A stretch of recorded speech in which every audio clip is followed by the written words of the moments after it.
grandchildren of some of the people in this theater will not be born on Earth.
Welcome to Caliber 9 from Outer Space, the movie podcast where there is nothing to fear but the darkness itself.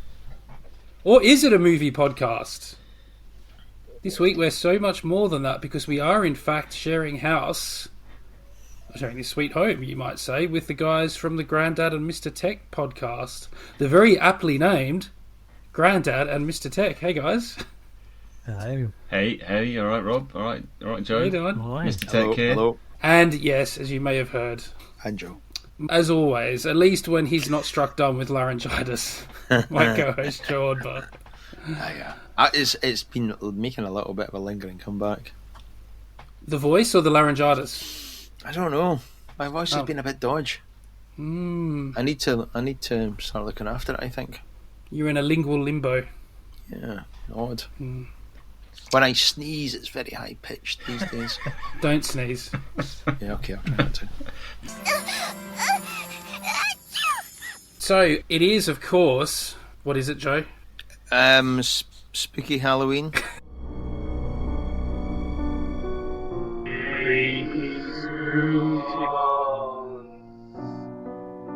Creepy Spooky Month.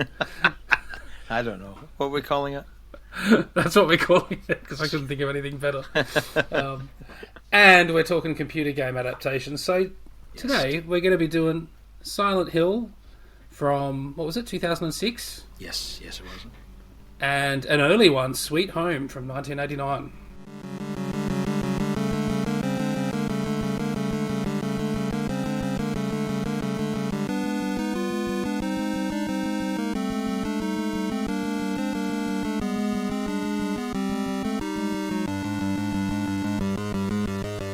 Yeah, I'm really pleased with it all. We did these four. yeah. Because that's the special thing tonight.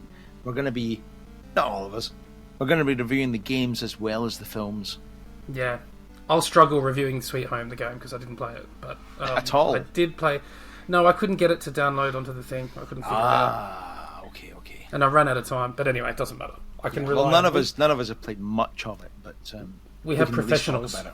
Yeah. We have people who understand computer games. They can give a better review than I ever could. Before we start on what we've been watching, we got an email. Someone actually wrote in. Oh, thank you. Someone who's not like, one of our friends or mums or something like that. Someone They who's wouldn't actually email out there anyway. listening. Nobody who They emails wouldn't. apart As from if- this guy. As if my mum would even listen, let alone email. She doesn't even know how to use email. None of my family listen to this. No way. We got an email from Andrew. I won't say his last name. Hi, Rob and Joe.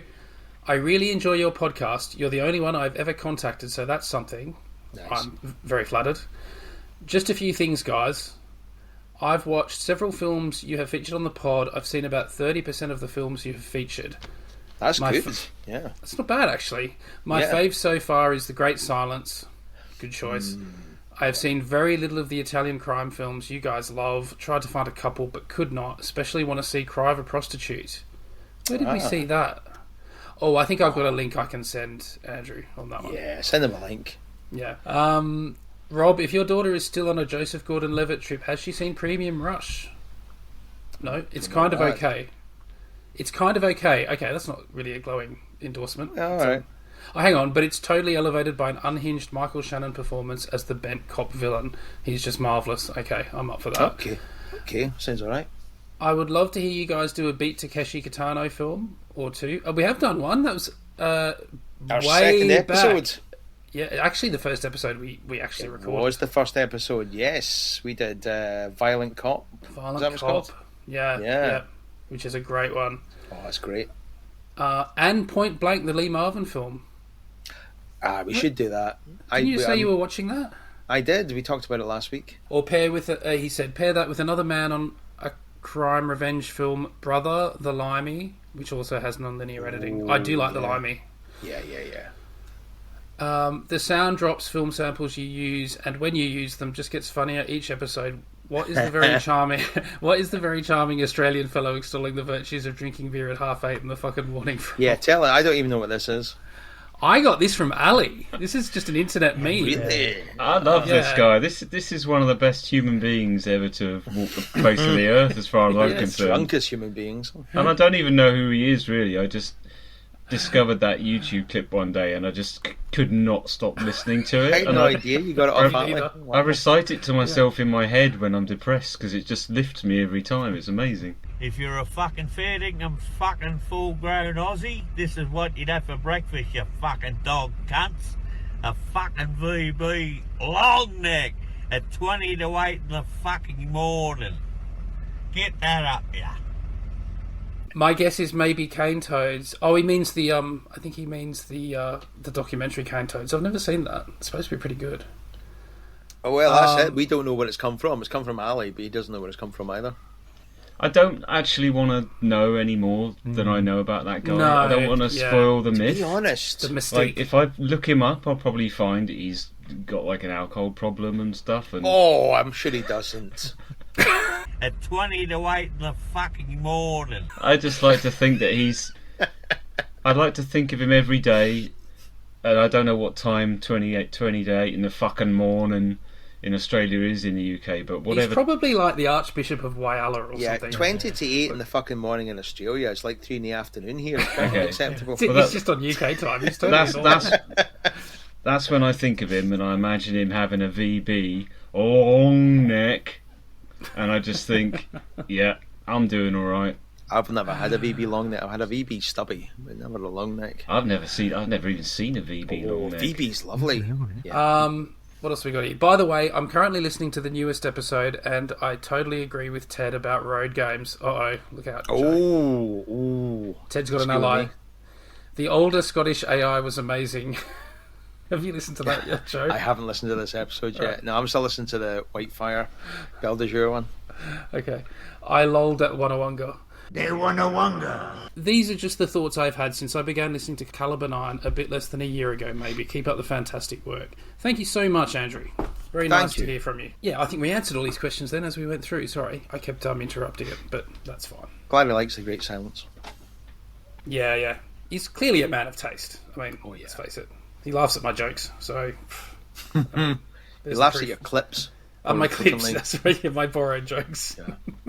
If you want to be like Andrew, you can email us on caliber9fromouterspace@gmail.com, and you too may win the prize of having your email read out He definitely will.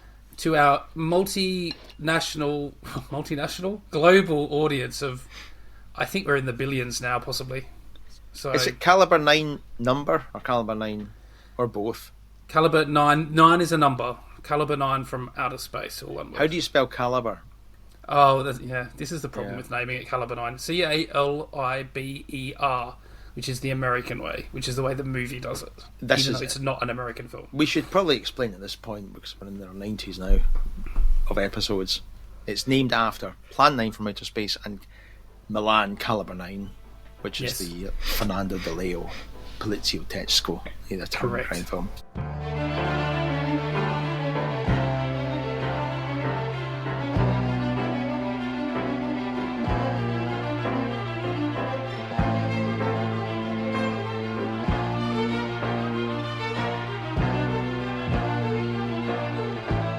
Speaking of great films, anyone watched any great films? Who wants to go first in reporting back on what they've been watching, if anything? Or playing if you want to talk about a Or computer playing, game. yeah, because we're computer games too, so you can talk about games Yeah. instead, or as well. Grandad. Grandad, kick us off. I've had quite a busy week of watching film in Grandad fashion. I don't think anything's.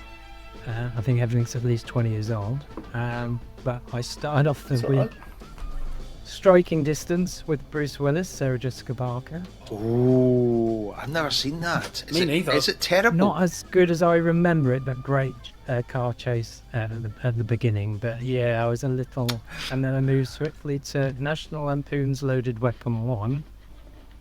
And then on the Australian Oh, I heard that's good. theme, Crocodile Dundee 1. Is and that 2. with Samuel L. Yeah, Jackson? Samuel Is that right? Jackson and Emilio Estevez.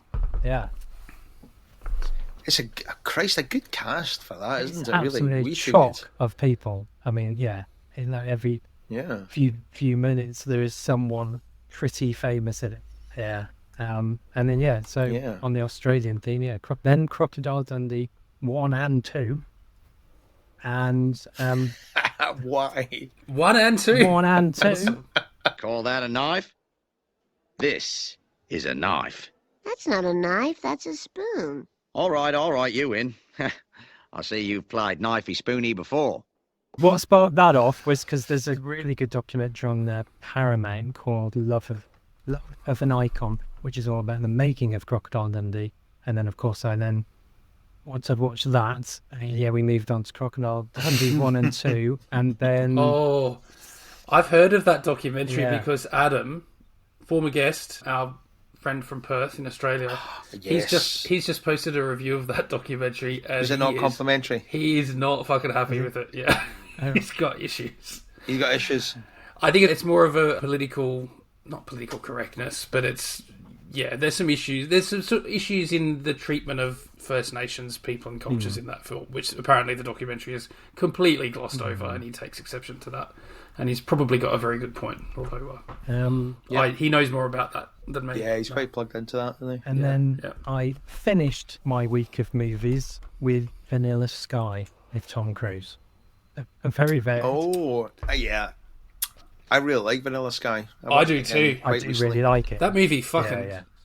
That fucked Yeah. me up when I saw it at the cinema. I was, like, seriously scared. Yeah. I found it wow. really scary. Don't you think it's scary? It's really scary, and I hadn't seen it in a I while. guess so, yeah. Yeah, but it is pretty dark. It goes into some very dark places, doesn't it? The bit where he wakes up and Cameron Diaz's leg just rises up from the bed. It's like she's next to him in bed. It's just like, what the fuck is going on? It's just, it's wild. Yeah, I saw it recently because I was convinced I'd not seen the ending. Okay. And then I realised I had seen the ending. Although now I also cannot remember the ending.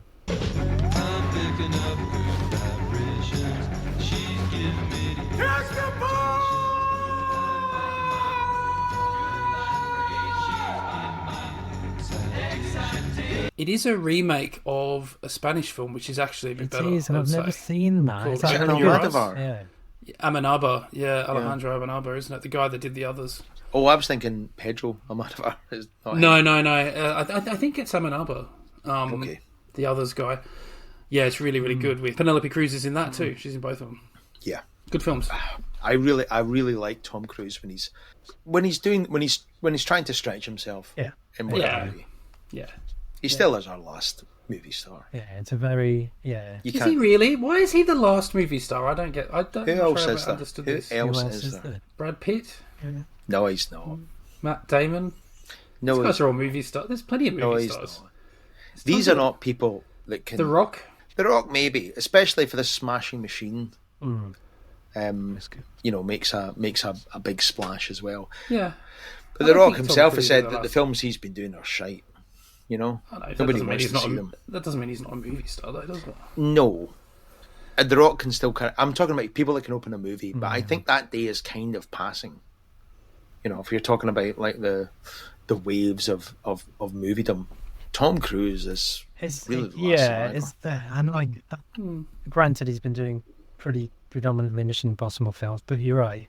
It's still that opener, and he gets people to the movie theatres, which is the whole point, is there for the experience. Yes. Yep. Yeah. And he's evangelical about that. He's evangelical about most things. We've never seen you behave this way before. I know. Have you ever felt this way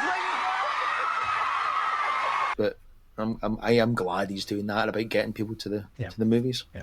Although I haven't seen the last Mission Impossible, so I've no idea if it's any good or not. We tend to go when Tom Cruise makes a movie and we see it in IMAX, and to be fair, it is an event and it is well worth it.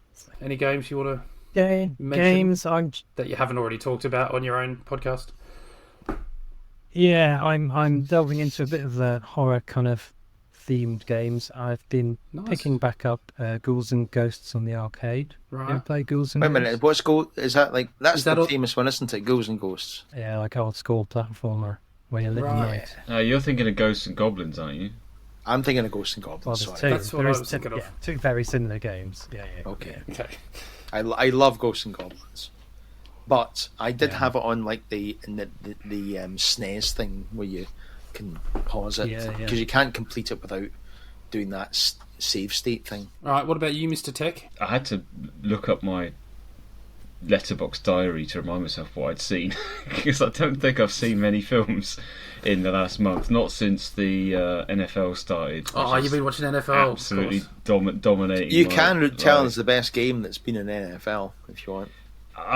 That's probably the Bills versus the Ravens from week 2, I think it was, or was it? Well, week that's 3? got a horror link. I mean, Baltimore Ravens. That's Poe, isn't it? Yeah, totally Poe. Yeah. Yeah, incredible game with the Ravens just looking like they were just going to dominate and running away with it, and then that's Poe versus Thomas Harris. Bills coming back in phenomenal fashion and winning, clutching victory from the jaws of defeat, and a lot of drama. Yeah, it was fantastic. So I've been well into that. And we are recording this on a Sunday, so thank you for that, because you are missing Sunday night football. I am missing my normal 6 hours of NFL, although I may have a cheeky side screen here so I can keep an eye on. Surely, yes. I want to shout out to something that really surprised me, and that was Predator: Killer of Killers. Oh yeah, you were raving about this. I was in that kind of mood where an animated Predator movie just felt like the absolute best thing I could ever watch. You're in that kind of mood when you want to feel like you're 15 again, and this was just brilliant. I don't know why. I mean, it's not a negative to be an animated movie. The animation in this is one of its strong points. It's just sublime. I haven't seen anything in recent times, and maybe I don't watch many Western animated movies. Although, having said that, I don't know where the production company was that did the animation for this come from. I don't know, but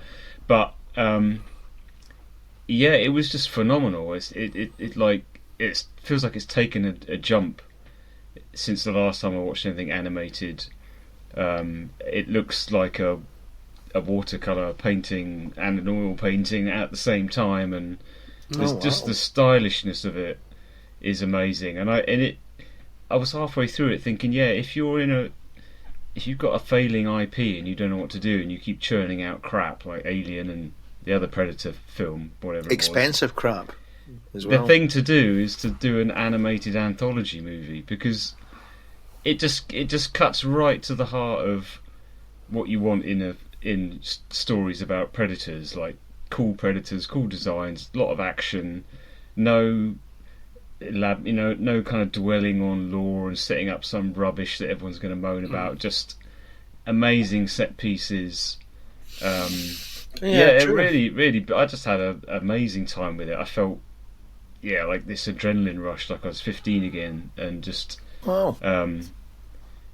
superb, really good. I did stick that on after you said it one morning with my son, but he just wanted to watch Adventure Time. He wasn't getting into it. Other than that, the only thing I would mention is a recent viewing that I'm desperate to talk about this, but I don't think I can. I don't think I can talk about it with anyone properly, because I don't think anyone else has seen it all yet. And that's the Alien Earth TV series. Oh no! No, I haven't. No, I do. I mean, I've got. It's on Disney, is it? Yeah, I need to get on that. I do want to watch it. I'm definitely going to watch it. I look forward to when you guys have caught up and seen it, because. Are you liking it? Because you weren't liking it at first. You're still not. I was very put off by it kind of one episode in, And then I developed a sort of grudging respect for it, as it looked like it was going to do something different. And then I swung wildly into, oh my god, what the hell is this? You're not doing that. Oh, you are. Head in hands, kind of. Oh, okay then. Okay, we're the real monsters. Okay, I get it. Okay, and it's just... We always have been, though.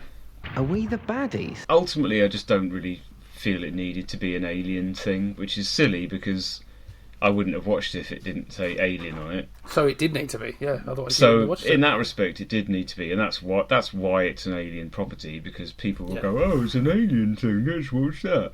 That's what I said. But at 20 to 8 in the fucking morning, yeah, it really didn't need to be, and that's my problem with it. Really, is the Alien feels very secondary to it, and almost by the end. You shouldn't get to the end of an Alien thing and just have no real fear of the alien and think, oh well, oh, the alien's not really. I just don't think that's a successful. That's just not what. That's not what I would do. I need to watch this so we can have a proper conversation about it. Yeah, I'll look forward to that proper conversation. But yeah, that's. But we are often completely at odds on aliens films. So, alien films, I should say. True, I love Resurrection and Romulus, and you hate both of those. I expect it to get more favourable opinions than negative, because it does at least it's decent, do something different, and it's obvious that it's setting out to do something different. There's no way. If you're saying it's shit and you like alien stuff, why would I bother? Well, you don't really like alien stuff, do you? I don't really like alien stuff, but I did like Alien Resurrection. A lot more than you did, Ali. Yeah, you haven't seen Alien Romulus yet either, have you? Alien Romulus, what's that? Please explain. Is that the last one? That's the last one. Yeah, I hated that. Yeah, I liked it. It's better than that. I think you guys will think of it much more favourably of it than I am, because I don't think you're as nitpicky about alien stuff. I just want it to be good. Just give me something good. I just don't really like its overall message. Feels very.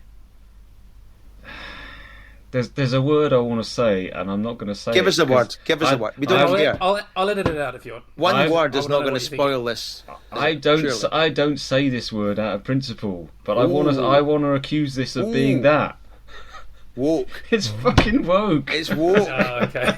Ooh. It's woke aliens. Oh, I see. It's that man Wokes again. Alright, we've got Graham Linehan on the podcast today. Interesting. There we go. It's the strongest word you can use these days.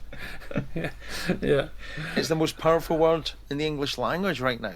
Is woke. It's nuts. But I don't think it is. But the fact it made me want to say it was. Yeah, proves, interesting. If it makes me want to say it is, and I don't believe it is, because I know that word is it makes me want to misuse that word to label this as that. I'll watch it. I'm interested. And games, obviously, I've been playing a load of Silent Hill 1, Silent Hill 2, but me too. We can talk about that. Yep. I'm going to shout out. I have now completed my 3rd retro game this year, unbelievably. Hot on the heels of completing Silent Hill, I completed a game on the SNES called Soul Blazer.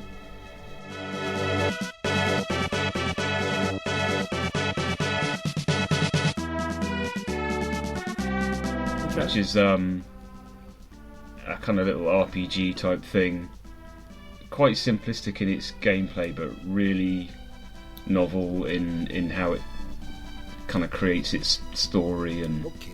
Is this SNES or NES? It's a SNES game, yeah. I really loved it, and again, the music. There's tracks in it that are just brilliant. Like the music in it is so good. Yeah, just is it on the Mii? Can I get it on the Mii? It will be on there. Yeah, just a really charming little game where you go out and you kill monsters in dungeons, and as you kill the baddies, it's kind of freeing captured souls of people in the real world. So you free like the spirit of a plant, and then a cat and a goat and a man, and then you can go and talk to them, and then you go back into the other world and do more things. And so you're like repopulating the world with all these spirits that the big bad evil in the game has kind of enslaved. I mean, have you played this one, Grandad? I have not played that actually. I have heard of it, but yeah, no, I'm still getting through Zelda because Mr Tech challenged me a while ago now to complete their Zelda, and I think I'm about halfway through. Yes, I keep on playing it and then get stuck. After I'm on the mountain and then I'm down, and then It's very good. I don't know where I'm going anymore. My general computer game experience is I will get stuck at a certain point and never get. I'll just give up. But I've played it. That's the problem. Yeah, and that's the problem with Zelda in particular. That's why I've got to keep on with it because you forget what he's supposed to be doing. Yeah, So that's at least absolutely a few right. hours. Yeah, Yes. You can't come back into it cold. Yes. I also started playing just yesterday because it was given away free. Grandad will pick up when I say it's given away free on PlayStation Plus this month. That they put The Last of Us Part 2 on there, which as a game series, lots of people probably would have heard of that. Very famous, and I've heard of it. I've never played it. I've never played Part 2. Part 1 is fantastic. I mean, they're very narrative heavy games. They almost come across as part movie, which is why they've got such a big following in a way. But the gameplay is decent. I've never played Part 2 because they gave it away. It's quite a controversial sequel for what it did with the characters and the direction it took. It upset a lot of people. That's what the show's doing too. It's upsetting people. Is it doing the same thing as it? Whatever. Yeah, I think that's why, because the game upset people, and then, the show season 2 of the show is stuck to that. So that's going to set the same people all over again. How can the same shit happen to the same guy twice? From what I know of it, it's a very, very bleak game. This is one of the reasons why I didn't really fancy playing it when it came out. But booting it up last night, I must admit, I'm reminded of for sheer quality, Naughty Dog games. This is one of the most sort of prestigious looking things you can play on a modern console. It just, the level of detail and presentation is just jaw dropping. It's like, how can this look this good? You know, it starts off and you're kind of on horseback and it's still kind of introducing the game. It's like the intro sequence, but you're kind of, it's a very scripted scene, but you're in the world and it's all around you and you're going through and all these things are firing off, and it's just the level of presentation. And then I'm interested to try this. I haven't played a game since Xbox 360. The accuracy of the motion capture now and the 3D, the modelling of the people and their expressions and that aspect of it is, you're just watching it like a film. You're not even looking at it as graphics anymore. Give me your hand!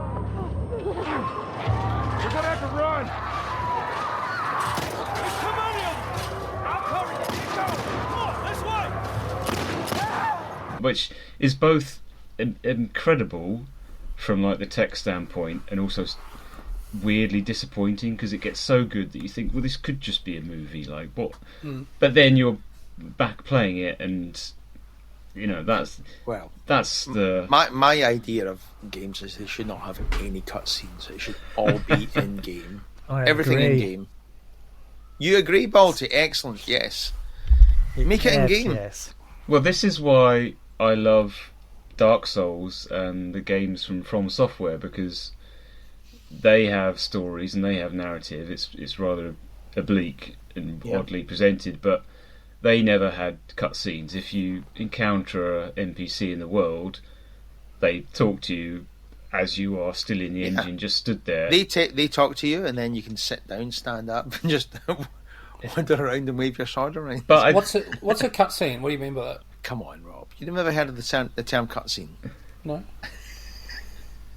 The geek. He's got the heebie-jeebies again. A cutscene is a break from the moments in the game where you're actually controlling the action. Let's say you're moving a character around and you do something. So hard something. to believe. Like, how could anyone not know what a cutscene is? That's a really well-known word. I don't think for people who don't really play a lot of games, I would doubt that. I don't play. You're talking about gaming terminal. You do play quite a bit, actually. Stop crying. I'm not crying. I've just got something in my eye. Maybe I do. The evolution of the cutscene in gaming is one of those weird things, because when you look at, for example, the game I've just completed, Soul Blazer, it technically does have cutscenes, because you enter a room and you've just completed a big chunk. You get to a mandatory sort of checkpoint, and a character will tell you some information, and you can click through their lines of dialogue. That's good. At least you can click through it. That's still a cutscene, right? Yeah. But yeah, any moment you're taken away from control, you get bored with them.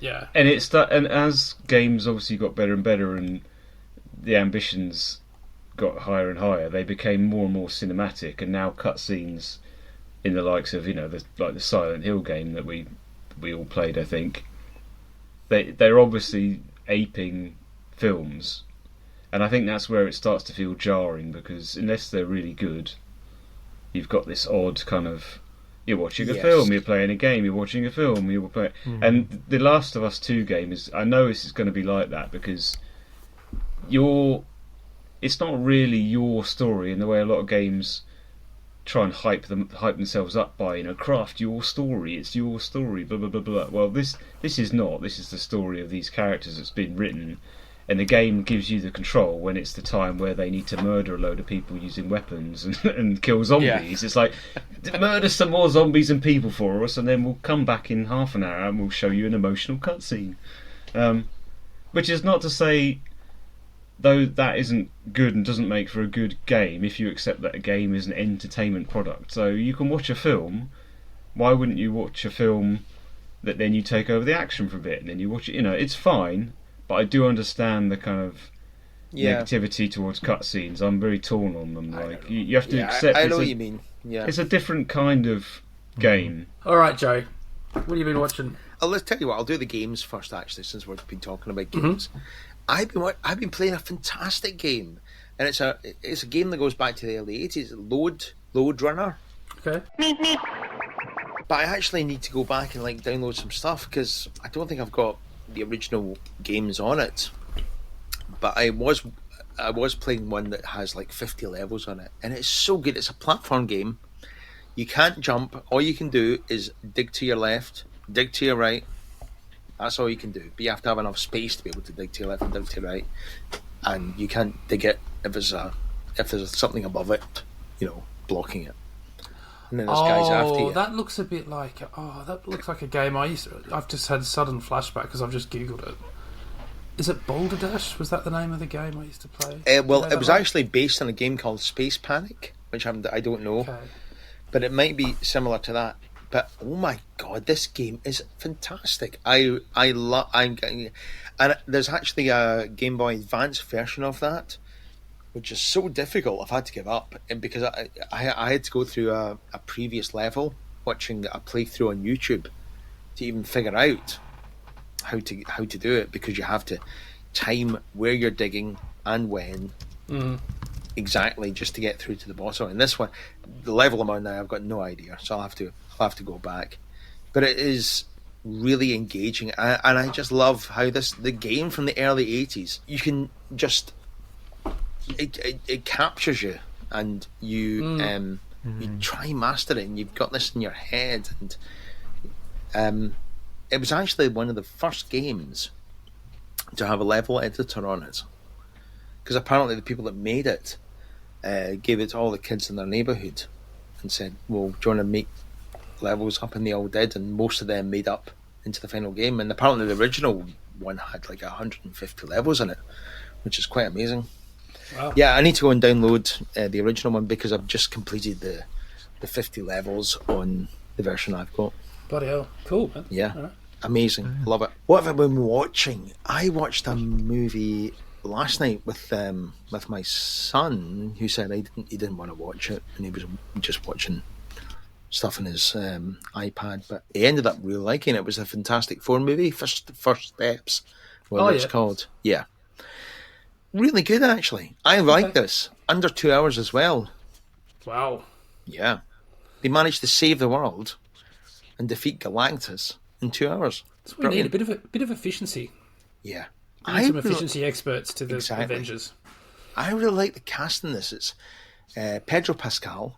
Fantastic, isn't it? What a blooming surprise. Does he play Mr. Fantastic? Of course he fucking does. Does he play and he's really good at it. Does he play the Thing as well? and Yes. the Silver Surfer, and who plays- else does. He plays Sue Storm. I've not seen him in that many films at all. It's called Fantastic Four because he plays all 4 characters. Is he in that many films? Is he? He's in a lot of stuff. Yeah, he's in a lot of stuff. Nothing wrong with that. He's a hard worker. He's the epitome of seizing the moment, that man. Yeah. I like it. Go for it. Go for it, man. Go for it, Pedro. Yeah. But, Vanessa Kirby I'm a huge fan of. I think she is so beautiful. Oh my Such god, a she good is actress. so. I remember seeing her in some BBC show a while back. It was called was it called the Frankenstein Chronicles? Oh, well, that's ringing. It's a really good show, and she was in that, and I was just like, oh my god, that is the most beautiful woman I've ever seen in my life. I know. Yeah, she is. She's gorgeous. Yeah, amazing. The guy playing the Thing is fantastic. He's got a very Israeli name, and I can't pretend to remember what it is. Okay. I don't know if you know this guy. He's in Girls. He's in The Bear. He's the brother of the sexy Gene Wilder guy in The Bear. The sexy Gene Wilder guy, did you say? Yeah. Sorry, just... yeah. That's a strange... No offence to Gene Wilder, but I've just never heard anyone called that. Google The Bear, and you will see this guy. He looks like sexy Gene Wilder. Fuzzy Wuzzy was a woman? There was a joke on the internet about him being the son of Gene Wilder, but sexy. Oh, when I've seen the sort of poster for the bear, I thought it was the guy from Scrubs looking up. Which guy from Scrubs? The main guy. What's his name? Zach Braff? It's not Zach Braff. Fucking hell. What is you think Zach Braff is now? No, there's a poster. It's not a good. You can't really see it. It's like this weird one where he's looking up weirdly, and you can't. His body's all foreshortened. You know the one? If you Google the bear, you'll see it. It's the first thing. The FX ad image for it. I'll tell you who he is. His name is Jeremy Allen White. Is it or Ebon Masbakrak? Is that the guy? That's the very Israeli sounding guy. Yeah, yes, it's got to be. Yeah.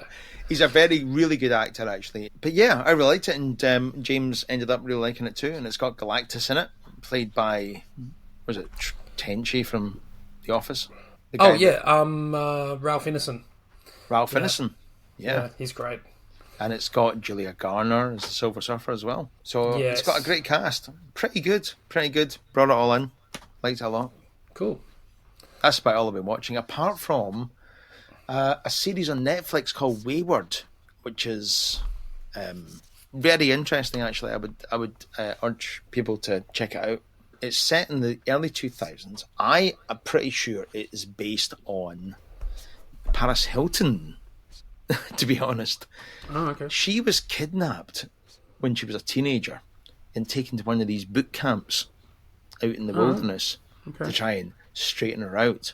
This was obviously kind of a thing back in the day. What the fuck? Was she?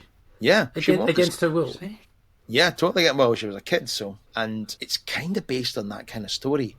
And it's by Mae Martin, who is kind of like a non-binary, I think, comedian.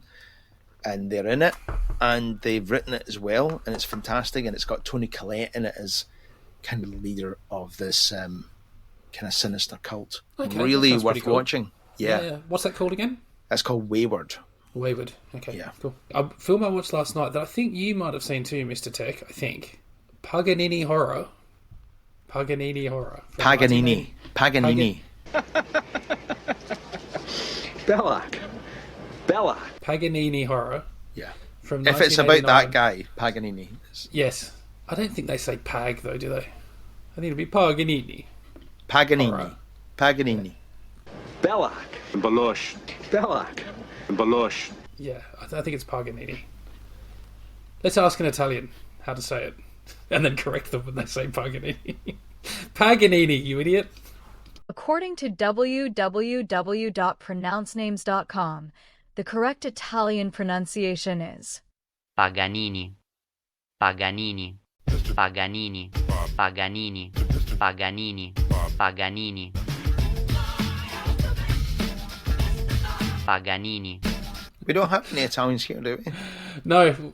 Write in. If you're an Italian, write in and tell us how to pronounce. Paganini. Paganini. 1989, directed by Luigi Cozzi. Luigi Cozzi. This is Luigi Cozzi being an idiot, this movie, I think. Did you see this, Mr. Tech, or not? Yes, I did watch this Last week. last week.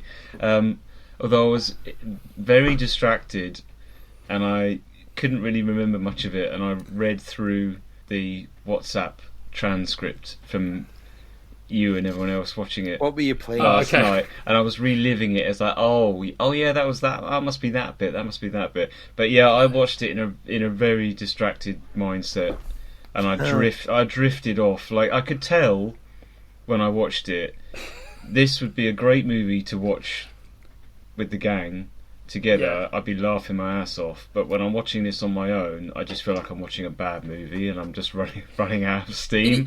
It really is just a bad movie. I mean, it's so bad it's not good, but kind of enjoyable. It's got Daria Nicolodi in it. I think she's the only... Oh, and Donald Pleasance, who is dubbed by some other guy, which is ridiculous. Yeah, it's a Luigi Cozzi. It's one of those late 80s Italian horror movies. They tend to be pretty bad, pretty poor quality, but also very funny. Yeah. Totally ridiculous. Yeah. I enjoyed it. It's not great, but it's terrible. But even as a bad film, it's not great to sort of enjoy, but it's decent. What else did I see? Oh, I watched The Departed again. I think I might have talked about this before, so I watched it not too long ago, and I watched it again because my daughter wanted to. Yeah. Has she seen it before? Does she want to watch it again? She hasn't seen it before. She wanted to watch it this time because I'm letting her watch stuff like that now. And she likes DiCaprio. And I've got to say, for a film that is chock full of amazing actors and really good performances, I actually think he's the best in it. He's amazing in that film. He's a better actor. Yes. Since I've been forced to watch all these DiCaprio films, I've come to appreciate him more as an actor. He is really bloody good. Has anyone seen the new one? The new Paul Thomas Anderson? No, I haven't seen that yet. I've got to see it. No. I know, it looks good. It looks really good. He looks a bit like Franco Nero, I think, on the posters for that. Yeah, I love The Departed. I think it's such a good film. It's really great. Everyone is so good in that film. I love Martin Sheen. I love Mark Wahlberg. I often don't like Mark Wahlberg, but that's a perfect role for him. And Vera Farmiga, she's great. She's great in it. My MILF crush. Oh, she's beautiful. She's a good actress too. I really like her. She is. But yeah, the thing I noticed about it this time is Jack Nicholson, Ray Winston, all those guys. Mark Rolston's in it, and that Glaswegian guy. I don't know who the fuck that guy is, but he is so Ouija. It's insane. I love him. Yeah, they've just got a random Glaswegian in it. And he's brilliant. They're all like. All their scenes are kind of played like comedy, totally. Yeah. And the only reason it's not silly is because his character is so clearly fucking terrified all the way through it. Yeah, you're right. And there'll just be the odd thing. Yeah, so you need that. You sort of need the two bits. That makes all the bad guys work, because you're kind of like, they're acting nice and happy-go-lucky, but they're not. They're they're really murderous and nasty. Yeah.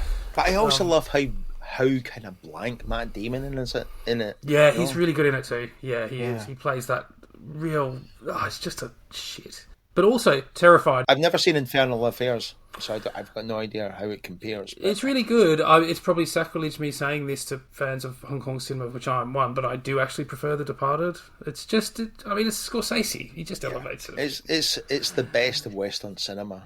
Yeah. Put into this. Yeah. He does, although it is... this is a thing that Scorsese does on a lot of his... I think he's got out of the habit now, but for a while, it's like he's just playing his record collection and he really likes the Rolling Stones, and I'm kind of like, turn the fucking Rolling Stones I know off. you've got a problem with this. I don't have a problem with this. It's just so intrusive. Play more Stones. I don't care. I'm going to be playing the Stones. He may as well be playing the Stones. I said in my review for it, it's a bit like, you're watching the movie and he's like a teenager up in his room playing his music too loud in his own movie.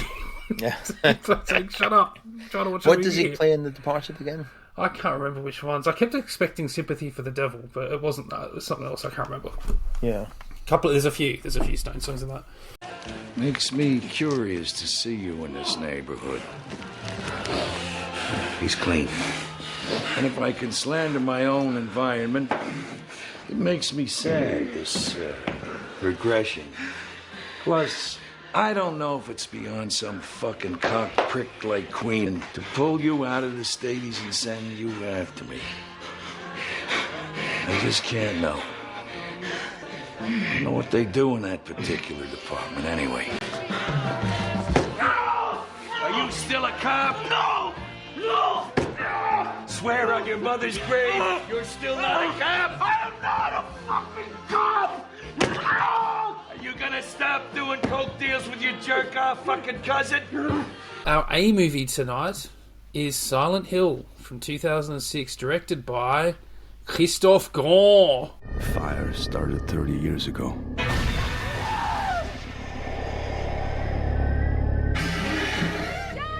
I don't know what's happening. Do you know what's going on here? This place is completely cut off. Only the dark one opens and closes the door to Silent Hill. Where is she? I'm trying to find my wife. She looks exactly like Sharon. Why? Rose, come on! Rose, hurry! It's coming!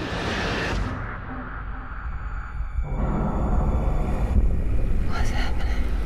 Oh!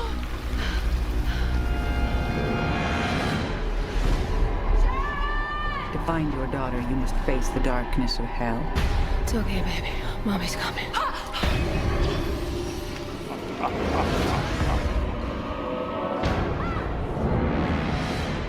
Rose, a desperate mother, takes her adopted daughter Sharon to the town of Silent Hill in an attempt to cure her of her ailment, which is sleepwalking and nightmares, by the way.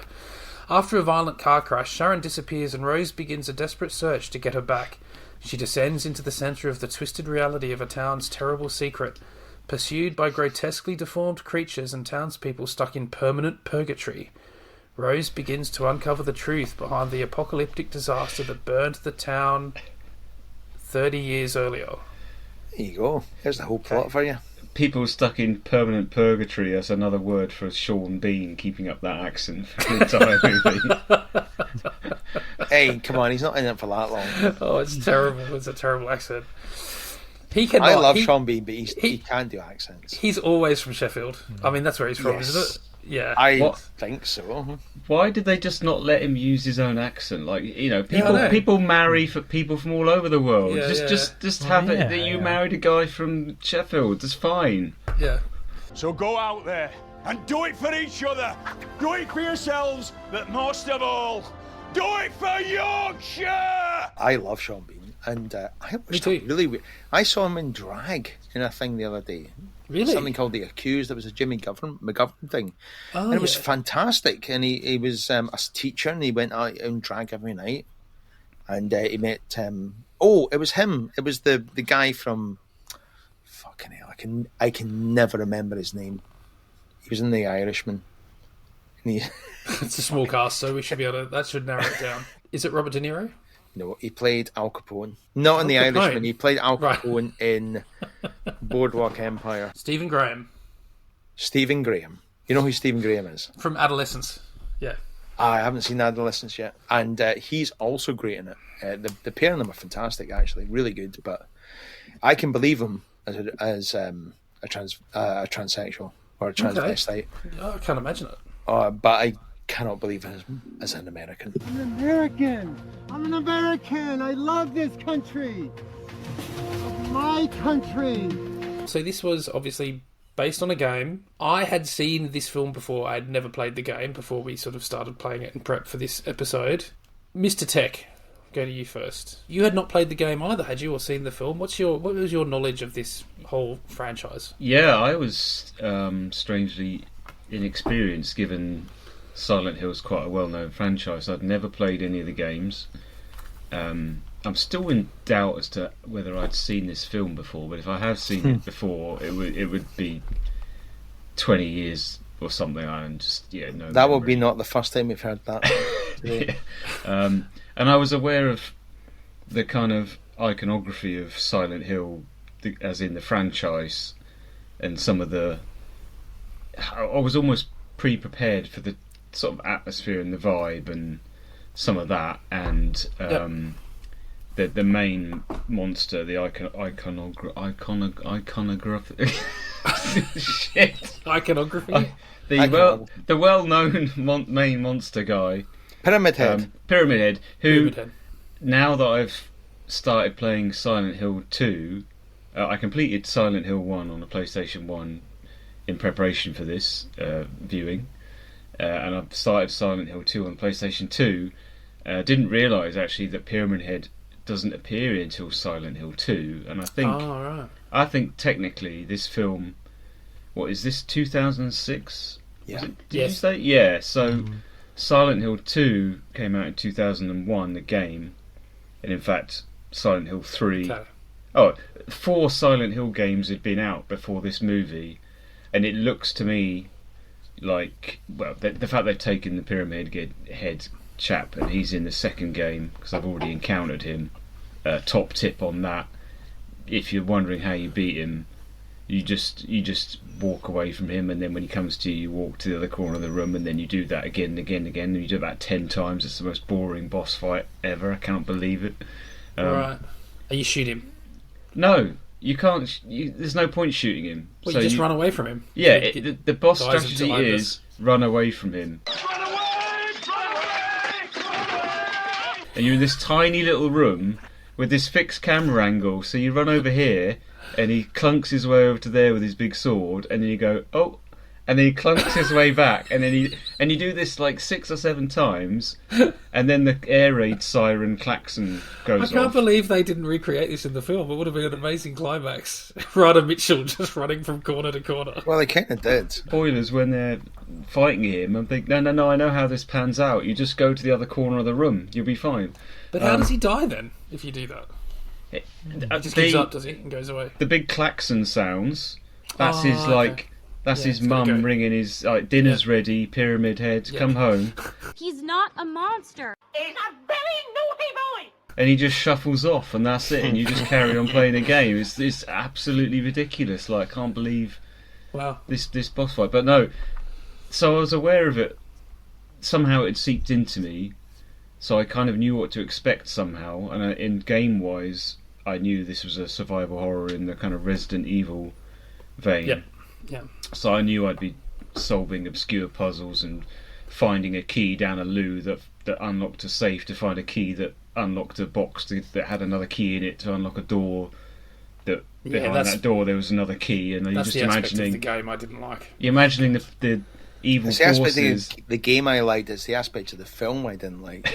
Okay. But yeah, that's about my experience of it. So yeah, I knew what to expect, and we could talk about this a little bit more later perhaps, but I was quite impressed with the tone and the atmosphere. I don't know what you guys thought. The film nails the vibe. I mean, story doesn't matter, but that atmosphere of it is kind of, this feels like the Silent Hill game. I haven't got that far through the game. Which bit are you at? I've just got to the school. Okay. So is that right at the beginning? I've got through the first main bit, and then you're into the school, the second sort of... Yeah, that's quite... bit. You haven't solved the piano puzzle yet? No. Okay. And I already started to get bored because it wasn't quickly apparent to me. But it seems as though this film is like way more extreme in its nastiness than the game. But maybe I just haven't got up to that bit of the game yet. But it seems that way. Oh no, I think the film is Yeah. Okay. Yeah, for sure. What about you, Grandad? You hadn't seen this film before or played the game, had you? I had seen the film before, but again, like Mr. Tech, it would have been pretty much when it came out, but I didn't really have any kind of lingering memories of it other than, the kind of visual elements. And I did try to revisit the game recently in preparation for this, but for me, I think I kind of moved on from that kind of obscure puzzle element. Again, I was very much a Resident Evil gamer, so you like Resident Evil? Okay. Yeah, okay. Is this slower than Resident Evil, or harder, or like slower to figure puzzles out? Can't be slower than Resident Evil. Resident Evil is the slowest fucking game I've ever played. I've never played it, so. Oh my god, it didn't those feel doors. that way, yeah. Well, I mean, the doors, yeah. But Resident Evil 2, I remember being a lot quicker and more kind of action based. But Yeah, so I kind of dabbled again with the game Silent Hill, but again, it felt a bit too slow for me. It felt too kind of obscure puzzles, and yeah, it didn't hold it for me. And it didn't hold it for me back then either, because I think I'd already moved on through the Resident Evils and then onto different consoles, and by that point, yeah, I was getting a bit tired of that kind of game. Resident Evil, I think, it is quicker, I would say. It gets you into the action a bit quicker. Silent Hill, both of these games actually, having started the second one, seem to love this thing at the start of, oh, you're in a big foggy town and you don't know where to go and we're not going to give you any clues. Yeah, you have to crawl over every square inch of it. You have to go down every dead end, and yes, your character will put a little red cross on the map, thankfully, so you can remember you've been down there. Does it? Yeah, if you check the map. I missed that. And then when you're scouring all the rooms, all the interior locations, and you've got like 10 rooms per floor to check out, it's just this laborious process of, okay, I'll try that door, I'll try that door, I'll try that door, and then you have to retrack through the various rooms, trying to remember which door was which. So you're going into the map like every 2 seconds, like, okay, which ones have I been in? And then later on, they don't even give you the map. But that's you not finding the map, Joe. Hang on, really? Yeah, I think it's the round. Yeah, you got the maps are always there.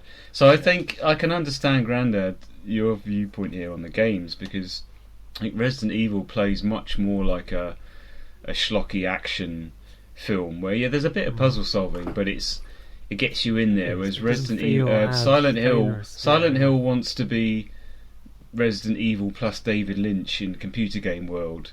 Hello, I got you a present. It's a thumb. Huh? Don't look away. Let the fear wash over you. I don't understand. That's the whole point. Now, did you leave a plate of black coffee out for me? Which I think explains some of the bad acting, and they think they're being really weird and uncanny, and it just comes across incredibly wooden. The acting is terrible in that game. Awful. Where's the acting? Where is their acting? Cutscenes. The cutscenes. Okay, right. I'm used to I don't think I'm used to ever playing a game that has convincing acting in a cutscene. Cutscenes are the bits where they stop it and they tell you stuff. Yeah, I've learnt that today. I learnt that. Yeah. So yeah. All right, Joe. And what about you in terms of the game and the film? I completed it. I completed it before Ali. I've seen everything. I've seen it all. No, you didn't have any help either. No, you didn't. I completed it before you. It didn't take him long to get that in. No, I believe I completed it before you. Well, you didn't share your results before me, so I was the first to share. Actually, my mistake. You completed it before me. Yeah. Okay. That argument went a really unexpected direction. Yeah. You're like Pyramid Head, just giving up, leaving the room, the siren going off. He's always going to go. And we both got the bad ending, didn't we? We got the bad ending. Yeah. It's a hard game, actually. It's a hard game. I didn't need any help, though, so I do feel like I won it more cleanly than you did. Yeah, I did enable cheats because I realised I could not enable any cheats. I didn't have anywhere near the amount of ammo. No. I was never going to finish it without cheating. Didn't know about the red crosses, didn't know? Nope. You really I basically did it without maps, without crosses. What about the film, Joe? Had you seen the film before? Well, I told Patsy. Well, the thing is, I had it on downstairs, and James was in the room. And I went, and Patsy came down and said, "What are you watching?" I went, "Silent Hill." I said, "You can't let James watch that." Really? No. He said, "We've watched this." I went, "All right, I'll stop it then." He went, "Yeah." She went, "Yeah." I said to you, "Have you seen Silent Hill before?" Years ago. He went, "No." So we watched it. And then a year later said, "Do you want to watch Silent Hill?" I went, "I've never seen it." I went, "Yeah, you have. Watched it last year." And I'll watch it again. Cool. So I have seen this at least 3 times apparently. Right. I thought you were going to say that happened every year. At least 3 times. I may have watched this many, many more times. I've got no idea, but every time I watch it, I have no memory of it. Oh, that's not a good endorsement. Yeah, reflection of it. But to be honest, I think this time I enjoyed it more than the other times. Okay. Yeah.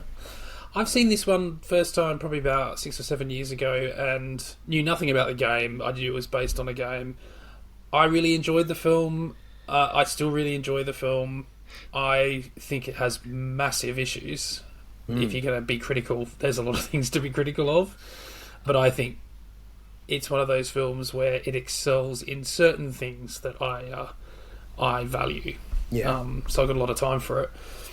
It's interesting development history on this, if the little featurette on my disc is to be believed. I mean, you would think, with most computer game adaptations, what happens is a studio and a software company or whoever owns the IP get together and go, let's make a shit ton of money. Let's do a film adaptation of this, then it all flows. Apparently what happened, Christophe Gans was a massive Silent Hill, the game, fan, was desperate to make a film out of it, and wrote a series of letters to the CEO of whatever the Japanese company is that owns Silent Hill, I can't remember what they're called, until they finally agreed to talk to him. And they had originally said, we don't want to make a movie of it, it's not our business, we don't understand movies, we don't want to do anything like that. And he had to convince them to let him make a movie of Silent Hill. So it's very much a labour of love and passion. What did they make before this? He made he did Brotherhood of the Wolf. Yeah, which incidentally, which is awesome. I'm very intrigued now because I didn't know that history of the game. I've got far more respect for not that I didn't have respect for the guy, but that's just a really good story. And Brotherhood of the Wolf is interesting because it's very similar to one of my favourite games, Bloodborne on the PlayStation. But right. that must have come out after this, surely. No, Brotherhood of the Wolf's 2001. And I didn't know for ages that the kick-ass Native American, in inverted commas, character in it is Mark Dacascos. I never knew that. Who's that? He's a Hawaiian dude. He's been the star in loads of. He's a martial arts cinema star. Ah. You would have noticed. Well, you might not have noticed who he was, but he had a very big role in the John Wick 3. He was the main bad guy that he's fighting for ages in the end, and he's the guy that's kind of a fan of John Wick. I gave up on part 3, I think. Okay. Too much fucking backstory. Mark Dacascos is an amazing martial artist. Yeah. Anyway, Brotherhood of the Wolf is a great film, I think. But yeah, that's 5 years before this. He directed one segment of a horror anthology I love that was produced by Brian Yuzna called Necronomicon. Oh yeah. Which is really good. And he's done a version of Beauty and the Beast, which I've never seen, from 2014, which looks sort of interesting, with Léa Seydoux in it and Vincent Cassel. Definitely an interesting director. Now there are. I really like him. He did The Crying Freeman as well. Yes, Crying Freeman. Yeah. Which is Mark Dacascos. Yeah. Sorry. Yeah, but it's weird watching this. There are parts of the film that are really horrible, and I did used to know the backstory of this, and I'm going to say what I think it is. I'm probably going to be getting loads of shit wrong because I didn't polish up. But basically, the entire Sean Bean subplot was like a late addition. I don't know if it was reshoots or it was just wedged into the film to be shot, and Gone didn't really want to end there because it's completely fucking pointless. Well, it has one purpose in the film, which is to make clear that they have gone into this alternate dimension or something, because the husband goes to the town and they're not there, and they're seeing something different to what they're seeing. But other than that, it really has no point at all, any of that. But, I mean, that's an important bit in like a lot of computer games, including, Zelda, Link to the Past, going past the same bit and it's in a different time zone or a different dimension, etc. So cast for this, we got Radha Mitchell, Australian actress, plays the lead, the mother. So they've changed the character. This was something that apparently the studio struggled with, is that they didn't want, this is the issue, they didn't want the film to just have female leads, so that's why the Sean Bean subplot had to be put in. Which is pretty but this pathetic. director said, because the original game was a guy looking out for his daughter, and he said, no, you cannot believe a guy would try and rescue his daughter.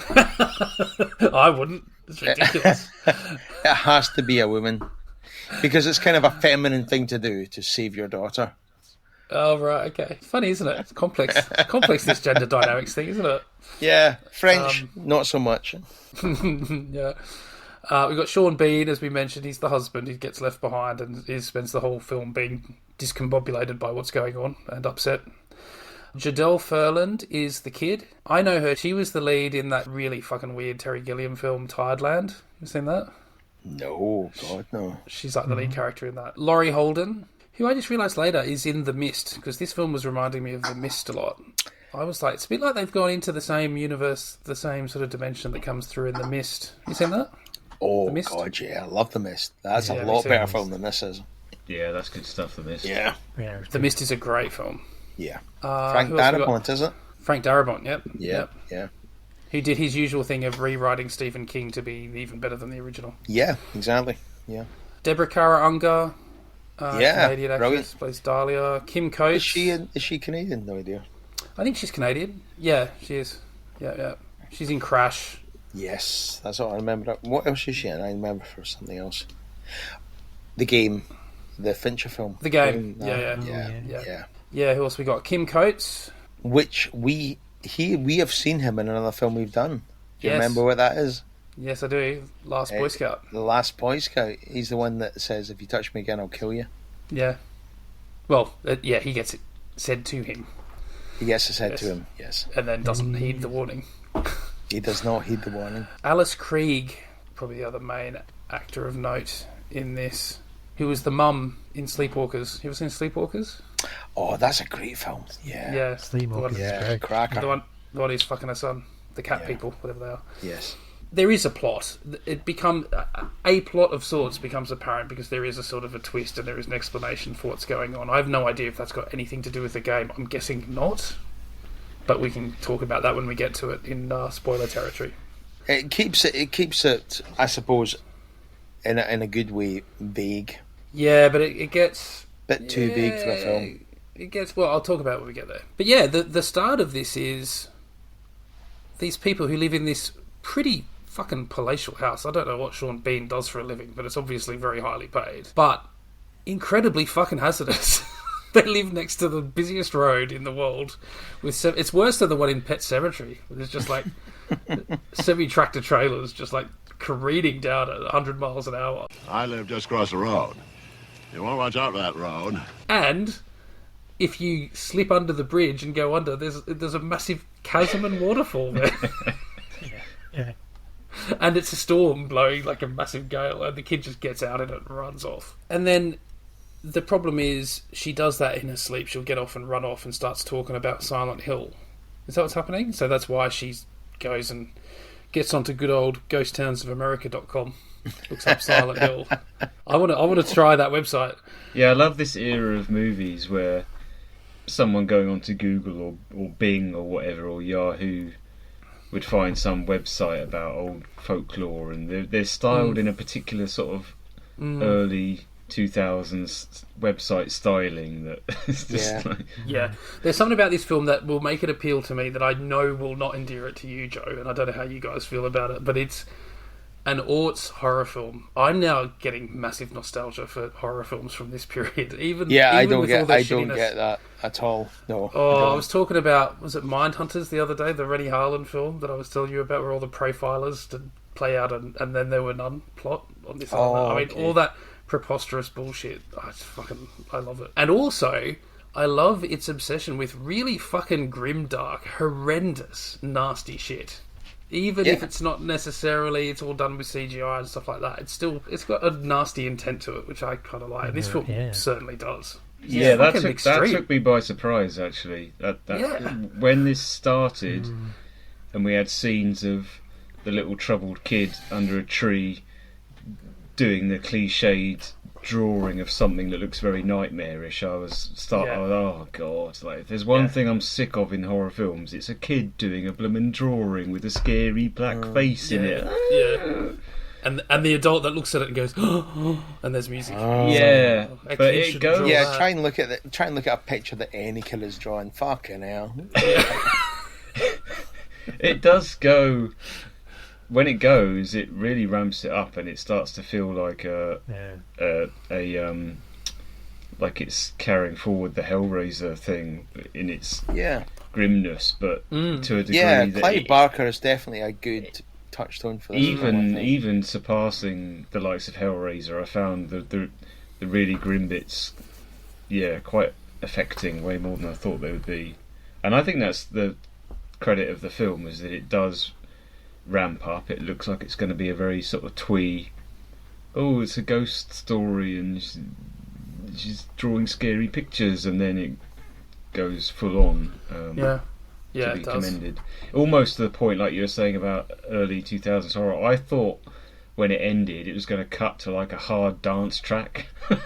yeah. And it didn't. And I thought, remix.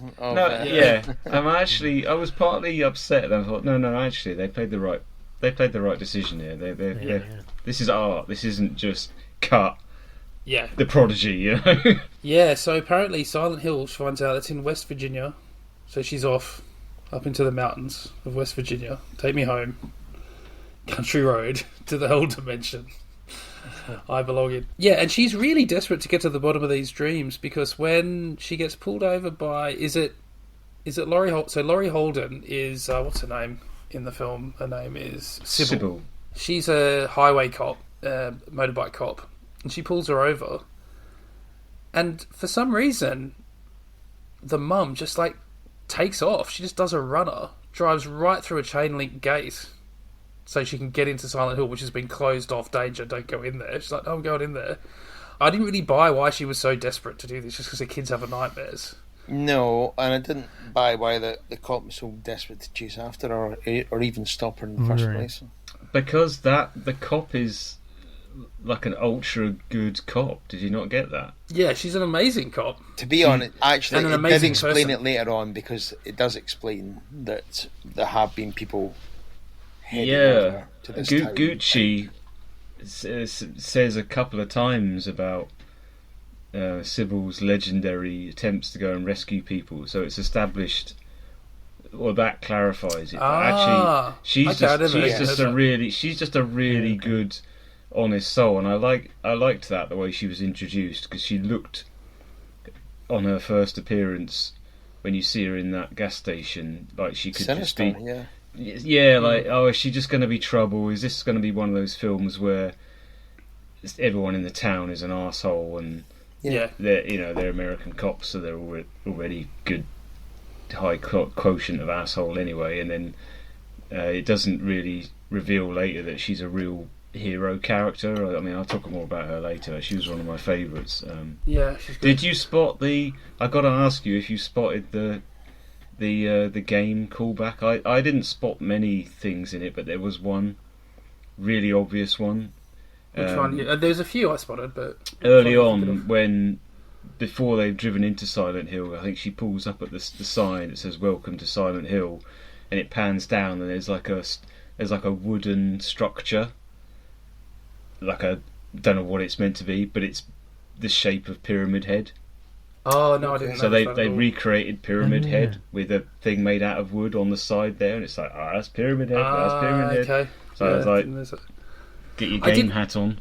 I did wonder, because she sort of crashes the car on the bridge, sort of spins out, and then she's knocked out. And she wakes up and the kid's gone. I was trying to think, is that sort of how the game starts? How does the game start? That is how the first game starts. Is? Yeah. Okay, right. Definitely. So he just wakes up in a car and his kid's. And it's the same name. It's Cheryl, isn't it? Yeah, they've taken the names, and the characters are not the same, and the story is not the same. I think we should be clear. It's not the story of the game, but the fact you've got Sybil, who was, I think, the lady in the game. The one I ended up killing on the merry-go-round when I could have saved her. I think you did the same, Joe. Yeah, that was Sybil, I think. Oh, I know. I know.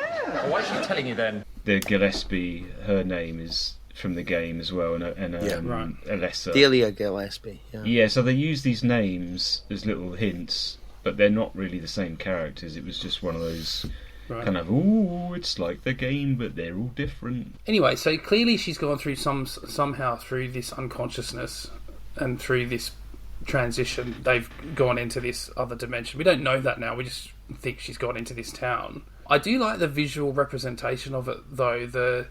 When she gets into the town and it's just this constantly falling ash. I think that's a hell of a visual. I think it looks fantastic. All that stuff. And this is when the film really starts. All the lead up is kind of crap. But once we get in there and it's just... And it doesn't take long doing it, to be fair. and it's just this experience of this nightmare. I love films set in hell. That's not literally what this is, but it sort of is what it is. It's like being in a hell dimension of some sort. It really reminded me of Hellbound, Hellraiser 2. I haven't seen when they go Hellbound. down into whatever they call it down there, which is basically hell. But it's just like, it's just it's not set up to be survivable. It's shit out to get you. Constantly. Yeah, and that's kind of what the game has. I mean, the point is that it's kind of like there's a purgatory level. You immediately go into purgatory when you have these big dips, but then sometimes you switch into hell as well. So it's like there's three. It's like when they go in there, they immediately go into purgatory, and I don't think you actually. Do you get into hell in this? I think occasionally you get into hell in this. It's like you're existing just above hell, and there's like some sort of swell of waves that come up, and you get engulfed in it for a bit, and then it dissipates. Yeah. In the game, it's called. They call it nowhere, don't they? They don't call it hell. Yeah. Right. In the game, when you're in those environments where it's all kind of industrial and everything's it all becomes down, a bit. It's very new metal. Yeah, I think it's technically called Nowhere. Okay. And the game follows that pattern very closely to the film, and that you flip in and out of those. 1 minute you're in the normal school, and then something happens and you flipped and you're in the same corridors, but now it's all metal and suspended. In a game scenario as well, it means that some doors are open that weren't before, and some aren't, and you have to switch around. And it's a really good game dynamic, actually. I always like that. So, did this film come out before or after Dark City? Because the kind of metronomic, the way the movie switches on that kind of air raid siren, it's almost like there's a fixed time that you're in the normal but still messed up Silent Hill before it flips into the sort of dripping rusty walls. I felt like that was a Dark City thing as well. Could have been. This is like 8 years after Dark City, I think. But you know what it reminded me of going forward? Stranger Things. This whole place is like the Upside Down. Absolutely. Like so much like it. Yeah, very true. And then when we get into the end, very similar to where Stranger Things goes at a certain point. Which I don't know if you've seen up that far. I think this is the sort of film where, I've got to be honest, I just don't give a fuck about the plot. I don't care. I'm not even really paying attention. What I want from a film like this is what you get, I think, in this section of the film, after they get into the town, and then there is a long, probably about 40 minutes or so, of them just discovering how fucked up it is in there. And that is the best bit of the movie. I would totally disagree. That's the bit I find the most boring. I liked it when I was trying to explain it on. Yeah, I've already played the game. You are much more story driven. Yeah, but the game, this is nothing like the game of what I've played of the game. No, it's not the same plot, but at least there is a plot. No, I'm not talking about the plot. I'm talking about the shit that they see is like nothing like you see in the game that I saw in the game. The movie goes more full on, but the initial kind of weird, spooky, disjointed, multi-limbed monsters and things, they are very much the game. That's the style of the game. The kind of nurses with the no faces that are all kind of clacking and creaking like mannequins. That is in the game. And the kids that go for you. And the little kids that are kind of burning. You need to get with the big pipe. So I think this is one of the achievements of the film, I think, because it did recreate that look and feel of the game brilliantly. I would say it's really good. The atmosphere in the movie, and it helps that they use the same soundtrack, and I think it is exactly the same soundtrack and pieces of music that I can imagine if you'd been a massive fan of the game, you would have loved this movie, at least the way it opens up, because it just plops you in that vibe, and the atmosphere is identical, because he's got a different story, all this stuff with the orphanage and witches and whatever, and it's a lot more explicit in the movie. That wasn't really the plot of the film, but of the game. But he's nailed the look and feel of the game. He really has. It's like spot on. I just love the creature design and the horror aspects of this, because there's some fucking horrendous shit going on here. So first of all, she finds like a body strapped to a chain link fence, which has been like half eaten away, but the guy's still alive. And there's these little ash kids getting around that she runs away from. Hang on, is that not a guy crucified, but he's got a gas mask on? Yeah, he's on it's on a chain link fence. Yeah, at first I thought, oh, my God, is he there on his own? Does he want to be there? Because he doesn't really seem to be struggling, or no, he's awake but not saying anything. Yeah, it's really weird. But he's part of this cult that we get to know, isn't he? Yeah, I'm assuming. Yeah. Yeah. Then you've got like this staggering armless chest sprayer dude that sprays acid out his chest. Its chest, which is it's a bit CGI. Like, some of the CGI is not aged that well, but the concept is cool. And he sprays acid at that Sybil, and she has to throw her helmet off. And I gotta say, Laurie Holden looks fucking amazing in this movie. My God. Is that the cop? Yeah. I had a problem with it this whole start of the film, watching it, and I did watch it on YouTube, and I don't think it was the best quality. It honestly felt like watching a PlayStation 3 cutscene. It looked exactly like just watching a computer game, which I found really tough. I thought the CGI was bad, but I don't know if I'm talking about the same thing. But it's not even the CGI. No, it was just the characters. You know, when it panned round, it looked like playing a computer game. I wonder if it's because you were watching a shitty scan. May have been. Didn't look like that to me. I've got the Blu-ray of this, which is not easy to get these days, actually. Yeah, you were saying that. Yeah. Yeah, and I agree with Rob. I think, for me, I like the fact that it just jumps into it within about 10 minutes. You're already in that world. Yeah. Mad stuff's happening, the visuals. And then you're right, I think I wasn't really even bothered about the story. I was like, oh, some really cool stuff happening now, and great. Yeah. And like Mr. Tech was saying, the sound design is incredible. It is really haunting. It really kind of got me into that vibe. And yeah, the CGI did jar a little bit for me, but not enough to be a problem. And same. I had a really kind of fun ride with it. And like I like my games. I like my games quite, it felt quite fast paced, quite quick, quite, oh great, now what's this mad stuff happening? And for me it really ticked all those boxes. I am just a real sucker for horror that goes hard, and there's the bit when she gets into the school, fuck me, right, so she goes into the toilet, there is a body in there trussed up like in this intricate barbed wire contraption inside a cubicle where it's been like, what's that called when you tie someone so they're kind of bent backwards, their feet are up near their shoulders? It's hogtied. Hogtied. It's like hogtied in barbed wire, and it's like clearly dead. She gets something out of its mouth, which seems very gamey. I didn't get to that part of the game. That's total.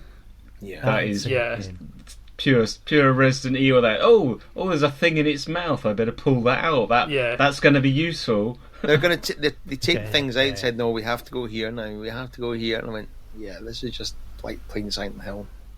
It's interesting for me. I didn't like any of this, but to be honest, because you were just being like, this is all fucking awesome, and you're just going, yeah, I didn't like that bit. Like it was interesting for me having watched this ages ago, and then now having played the game. Like the first time I watched this, I wasn't thinking that because I hadn't played the game. Because I've played the game, I was like, oh, that seems like something you would do in the game. It's the concepts and the aesthetic of it, because then we get the first instance of this kind of hell dimension descending on the place and the siren going off. Yeah, I gotta say, I fucking love this shit. Yeah. Like, this to me, if I was just rating these segments of the films, this would be a 5-star film. I think it's amazing, and that whole bit when she's in the school, where that hogtied body in barbed wire then comes alive and starts coming at her, and then we get all those fucking bugs, and we see it take out some of the people that were following her who are actual people. And you're like, that looks pretty fucking nasty. And then she picks one up and turns it over, and it's got like it's got a little face. Yeah, that's brilliant. Yeah, little face. They're like little insect demons. Oh fuck, it's so cool, man. I think this is amazing. And then Pyramid Head shows up, doesn't he? Does he show up at this point? Yeah, I think so. Underneath, pretty close. I think that's why they. Yeah, that's huge sword. Yeah, I think the creature design rocks in this, which I guess would be credit. I didn't know whether this was credit to the film or credit to the game, because I wasn't familiar with a lot of these creatures from where I got to in the game. Yeah, they're kind of mannequin creatures. There's a scene later on towards the end where she's got to track down the one room in the hospital or whatever, where if she can get to that room, do you remember she has to memorise the path to get there? Been there, and she has the torch, and the lady warns her about they're attracted to the light, and she's in that corridor, and all the nurses are in there, and she's got to kind of pick her way through them. I love that moment. I would be really upset if I learned that that's CGI, because I was looking at it really hard, and I know we had scenes with little CGI creatures and the children. The nurses. But the nurses looked to me like proper performers, because the way they moved, that was brilliant. And it's the same as the hog-tied guy with his feet. Yeah, apparently it was just a lot of dancers. Yeah, I was say they look like dancers. Flexible people can do that. That's a very skilled performer, and I really loved that scene. Like if it had done those nurses with CGI, it would very easily slip into that kind of 90s CGI horror that's a bit... which it doesn't really have. Like the Relic and things, but it's becoming I Am Legend, where all the zombies are CGI. It had just enough enough people in costumes binding their arms to give it a bit of visceralness and physicality, and it worked really well. Yeah. Meanwhile, we cut back to the real world, and Sean Bean's pointless plot arc about trying to look for them. And I love this.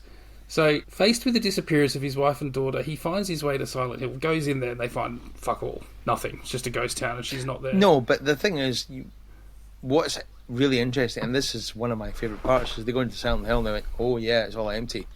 But it's not the same Silent Hill that his wife went into. It's the first time he doesn't realise know that. Yes, he doesn't know that. That's what I was saying, is the only point to his plot arc is that moment when we're like, oh, okay, so she's actually in like some other dimension, like she's in the upside down. End point, But I love how he goes in there, they're not there, so what does he do? It's the middle of the night. He doesn't go look somewhere else for them. He goes and breaks into the public records to look up more stuff on Silent Hill, because she must be there somewhere, because he thought he smelt her at some point or something. I mean, it's so fucking stupid.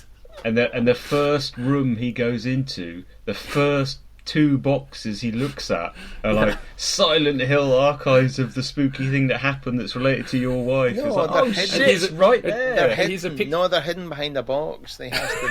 Yeah, there's Dusty, and he's got a picture of his daughter in there. That's the first thing he finds. This is some of the gaminess. You would have hated this, Joe, in terms of gamey bits.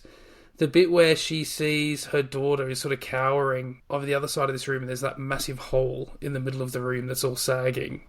Yeah. And like shaky girders out in the middle of it.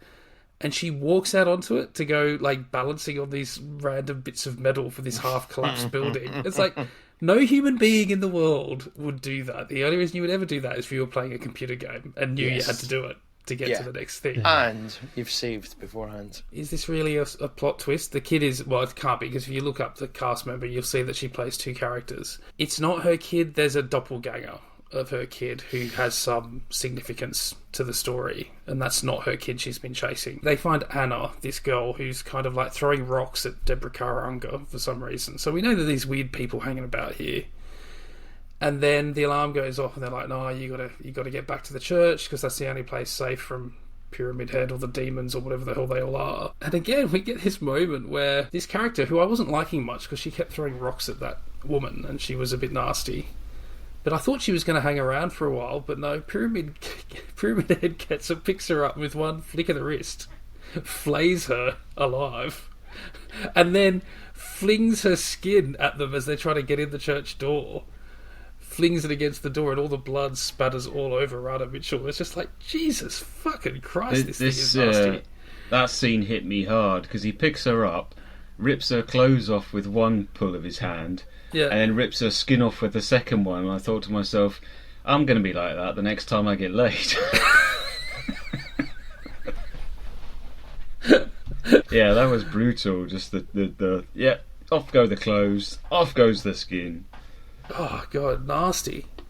It's not like Martyrs, where it doesn't like linger on the victim after it, but still, Jesus, it took me by surprise. And I've seen this before, but I'd forgotten that. Yeah, they get into the church. There's a big fresco of her burning at the stake in the middle of the church, which I thought was a weird thing for a church to put. Another link between these 2 films is disturbing frescoes in the buildings in question that they're going into, and also darkness that kills you. The actual darkness yes can kill you. So it's kind of interesting, some of the parallels between these 2 films. So they meet Alice Krieg, so she's the sort of priestess or whatever of this weird cult that's surviving. And she asks Radha Mitchell, Clarabella. She goes, "Are you a person of faith?" And she goes, "I love my daughter." Like just evades the question, and you're like, dude, just say yes. When someone asks you if you're a god, you say yes. Like, just say yes. Yeah, I believe in God. Fine, whatever. Like, as if you go, stick to your no. I can't pretend I'm not an atheist in the face of these obvious mad people. Is there some sort of like Chernobyl type allegory going on? Not allegory. That's too highfalutin a word. Like a sort of, it's borrowing some of the ideas of what came to fascinate people about Chernobyl after that had all happened. Definitely. Did you see the videos of people going through it and stuff? And there was horror movies about people going into it. Yeah. And the ash and falling and things like that. Yeah, absolutely. it feels it. And it's all burning, this like horrible burning that lingers and goes on for ages. But there is a town, at least one town in North America, in the United States. There's still a fire burning underneath as well. So what's supposed to have happened to this one? They keep talking about the ash fire. Like, what is it? What's supposed to have happened? They did it to themselves, didn't they? They were underground doing a ritual. They're compelled to burn someone that they think's a witch every now and again to cleanse them. For reasons. Yeah, there's that scene of them. They were down there setting it up for another burning, and they had that little girl in there who's not the little girl. And like they tipped the brazier over at the last minute and burnt them, and they burnt them all. And that's how the fire started, everyone, didn't it? This let's get into spoiler territory then, because I want to talk about this, because this is where it also gets, it just oversteps a mark that I was delighted about, and many people probably would have issues with. Okay. So spoiler territory here. Witches! You send away the witches!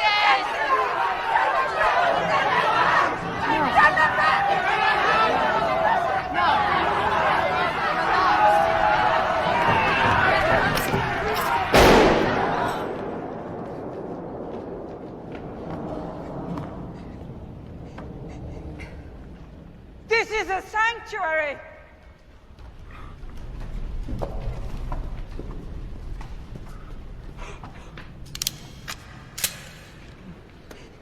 Please, Christabella, they lured my Anna. They gave her to the fiend.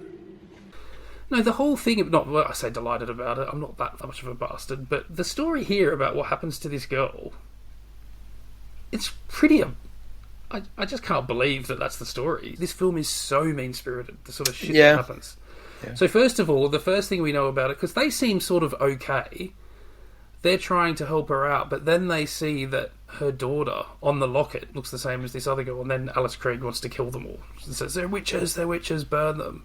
There's one of those weird, like, pointless self-sacrifices where they're fighting them off. This makes no sense. Sybil has a gun. She holds them at bay while Radha Mitchell gets in the lift and goes downstairs. She's got a gun, but not that many bullets.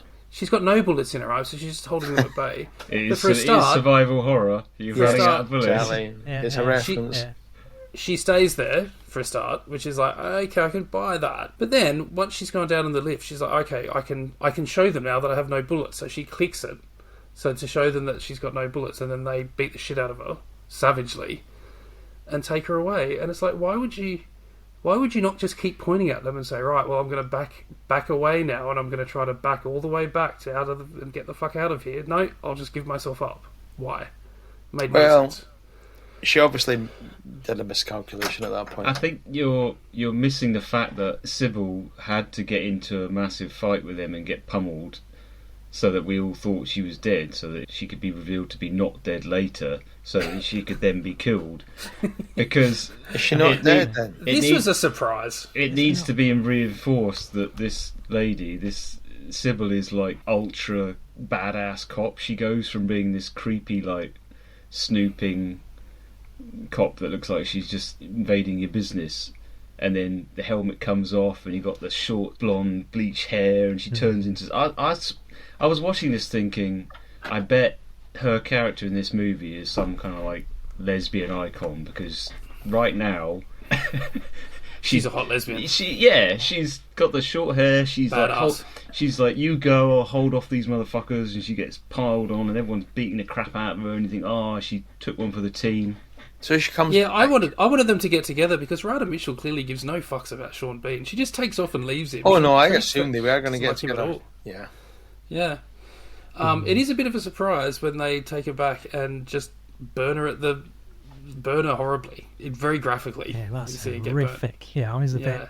So, I'd forgotten all about that. That was some scene. That was really. Yeah. And even though you know that's that CG. really went for it. But also because it's not normally, it's like something to do with flames engulfing someone. They don't do that. They like literally kind of like roast her over the top of it until she catches fire. I mean, oh my god. Yeah. Yeah. Nasty. That's a pretty brutal scene.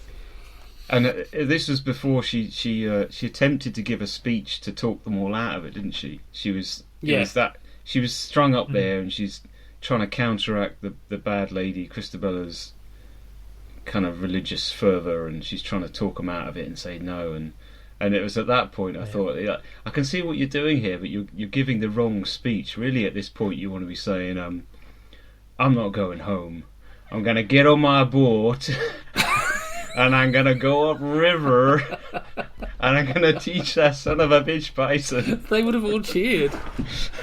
There's no way that wouldn't have moved them. I don't get that reference. I understood that reference. What was that? Street Fighter.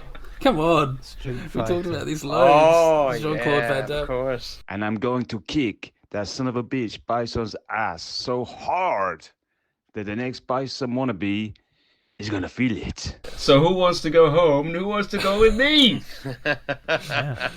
No, you've lost your balls. So the wrong speech. If that had been Van Damme, he would have talked them all out of it. You know, it's a shame. This used to be such a nice part of town. I mean, Radha Mitchell comes, but she goes and meets up with this other kid, finds out that it's another kid, gets the backstory of what's happened to her, which is Deborah Kara Unger was living in some sort of, in this town, there's this sort of weird fundamentalist religious community there. They decided that her kid was bad and they needed to take her and teach her a lesson. She let them, and they fucking burnt her on a brazier to try to kill her, but she doesn't die. So then she's left alive and horrendously burnt in total agony, this little girl, and that's her. Spoiler alert. If you are one of the 5 people left on planet Earth who have not yet watched all of the Netflix series, Stranger Things, there are some possible spoilers ahead. If you want to avoid them, just skip ahead about 2 minutes from here. Okay, back to spoilers in 3, 2, 1, now. This is the thing that sort of where it starts crossing over into Stranger Things territories in a way, because she's basically got like massive psychic powers on the scale of something like Stranger Things and creates an entire hell dimension, which is kind of what happens. Spoiler. She for created Stranger it. Things. Yeah, she's created it. She's created the whole thing. So it's not hell, it's something that's come from her. I got the impression it was, and I may be completely wrong on this, I'm trying to pick up on the lines. At one point I realised there was quite a deep story and kind of lore to all this going on. It was something along the lines of the lust for vengeance or something was kind of manifesting all this horribleness because hatred. Yeah, the pain brings hatred to the people that have she'd done it to been her. Killed in such a horrific way that she was now summoning all this vengeance and kind of. It does seem very Clive Barker. Yeah. Very. And it does, honestly, like spoilers for Stranger Things. Have you seen it, Stranger Things? No, I saw the first series. It's very, very similar to where one part of that story goes in terms of the upside down and everything. It's all got to do with these psychic powers. Okay. That's basically what it is. So people with immense power that can actually create new realities and bring new things into being. I think they've lifted it from this film. I think the Duffer Brothers watched this film and were like, "That's a good idea." It can't be a coincidence. It's so close. You probably grew up playing these games. Yeah. But then Radha Mitchell comes back in. She weirdly sort of absorbs the kid. She goes into her, enters her body. Here we are, Cronenberg Morty. A reality where everyone in the world got genetically Cronenberg. We'll fit right in, Cronenberg Morty. It'll be like we never even left Cronenberg world. Then she comes back into the church. I'd forgotten that the kid was in her at this point because she's just acting normal. But she does the same thing. She walks in there and she's like, right, it starts to reason with them. Just walks right into the middle of them. She doesn't have a gun or anything like that. And you're like, you've just walked in, you've seen your friend burnt, like up on a ladder somewhere, burnt to a crisp. What makes you think you can talk these people out of anything? It's very, very strange.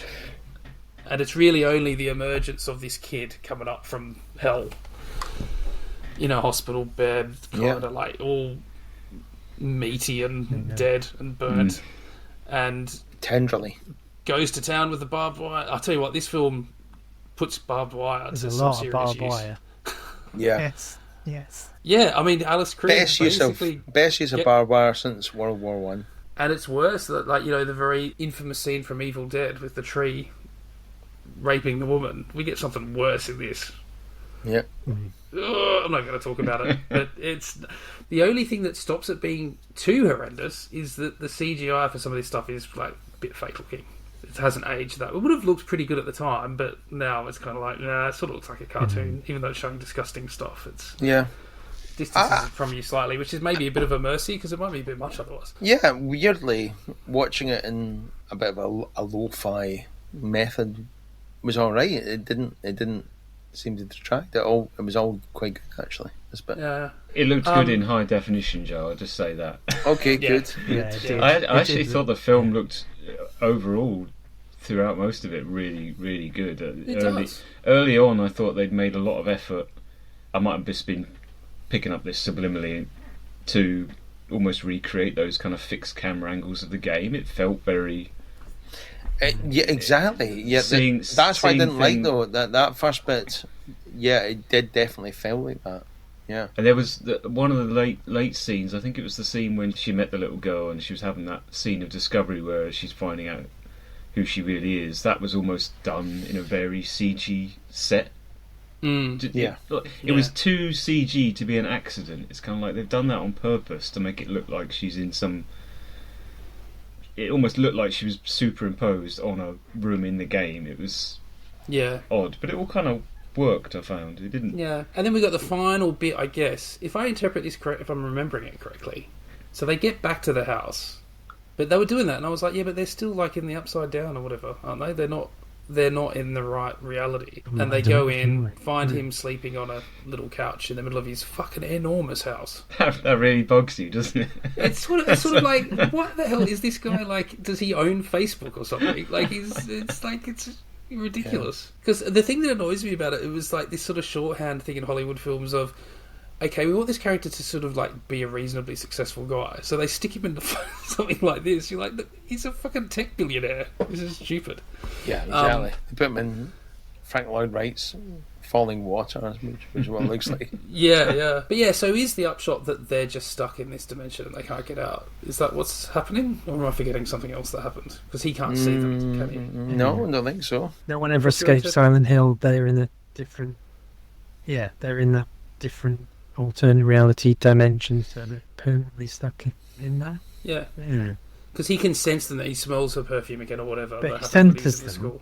Yeah. Oh, that was it. Yeah. I didn't get it at all. That last scene. It's not really. It just leaves it hanging there. Like, so they're basically just leaves it. I was far too preoccupied at that point. Yeah.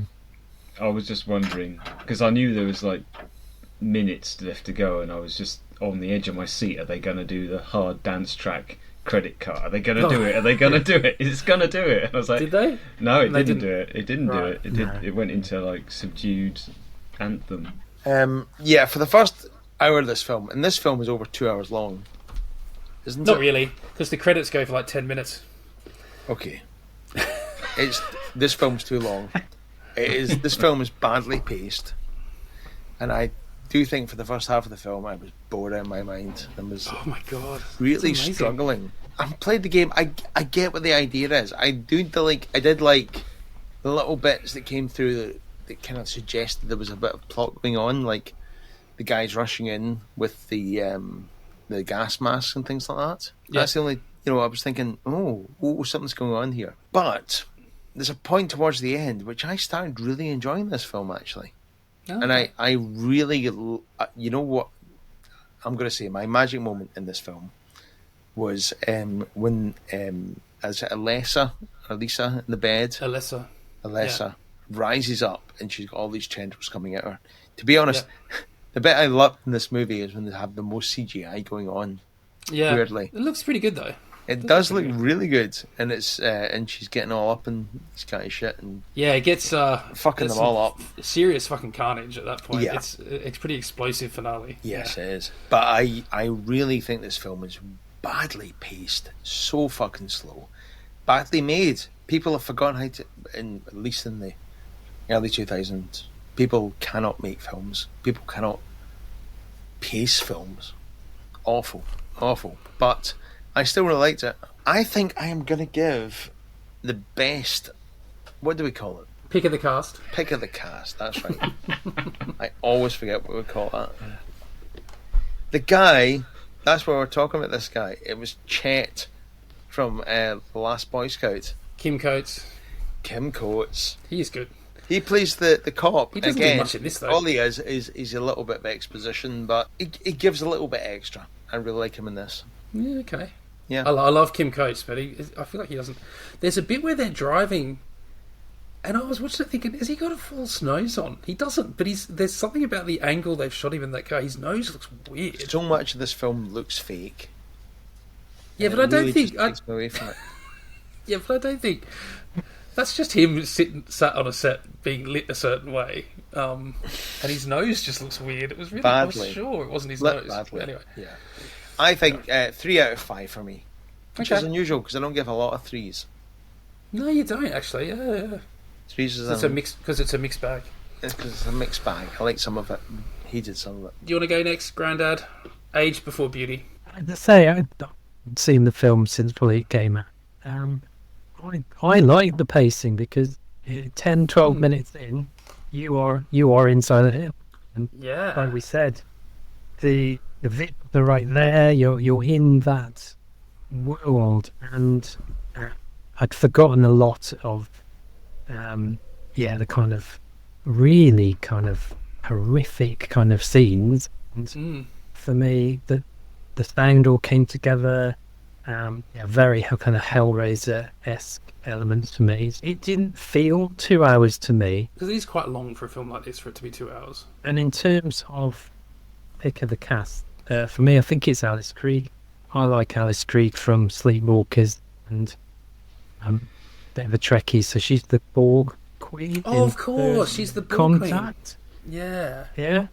Oh, I forgot that. Yeah. Yeah. I was trying to think why.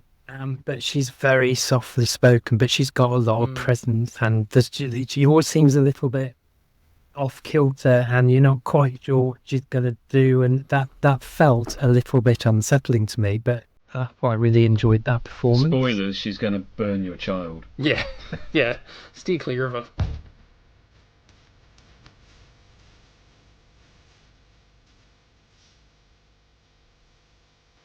Yeah.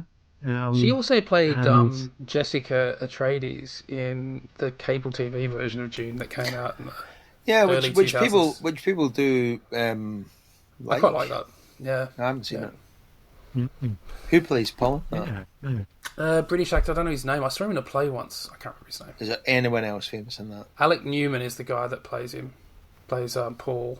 Saskia Reeves plays Jessica Atreides. So Alice Krige must have recast it in the second series. Ian McNeice, William Hurt plays Duke Leto in the first one. Yeah, it's a good, decent cast. You're Duke's son. You have duties, responsibilities. How could I ever forget? Put some spice in each one and send them to the Baron on Katie Prime.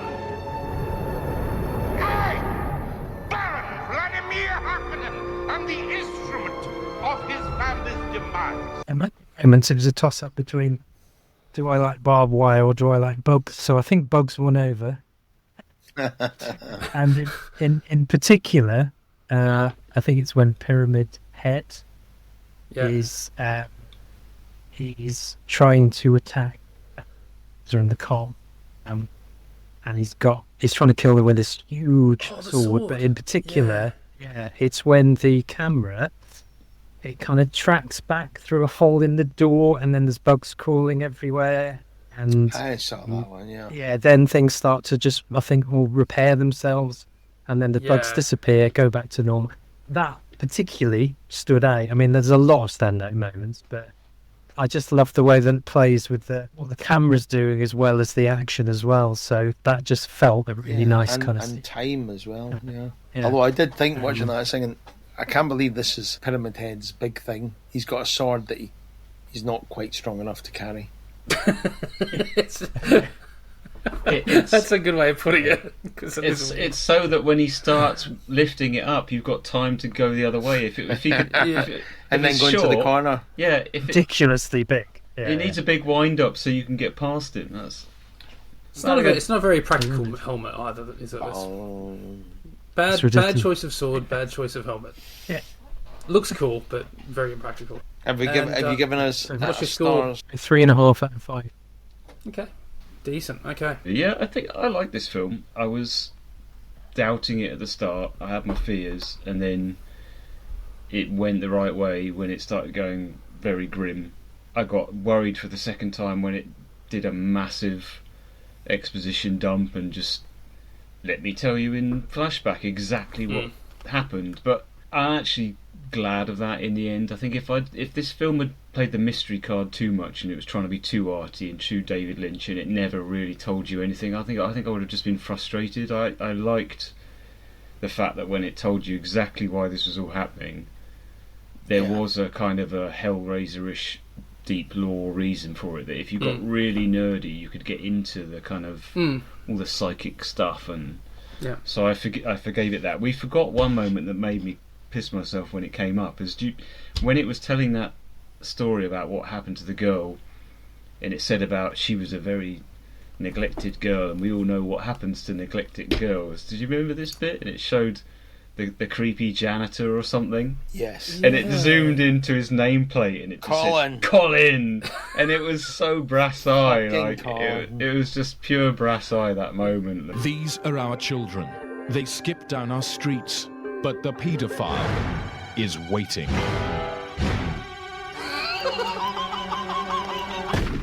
Take a look at this. What is it? Just a hillside? Look again. There's a child there, no more than a blue speck. But the fact is, if you show this picture to a paedophile, they'll actually try and attack it in an attempt to reach the child. Colin being, we'd seen him earlier. I think he was the chap. He was the corpse. He was the corpse that had the paper thing in his mouth. There was a close up. The barbed wire guys, right. Yeah, you saw the Colin name tag, so that's what we knew of Colin. Okay. So it turned itself around, and by the time I was watching the bad lady get torn in half by barbed wire, I was kind of convinced it had done its work. So I'm gonna give it. Do I give it a score, or do I pick a moment first? Have you done your pick of the cast yet? Oh, I haven't. No. Who's Pick your of the cast is Laurie Holden for the lesbian icon cop. Yeah.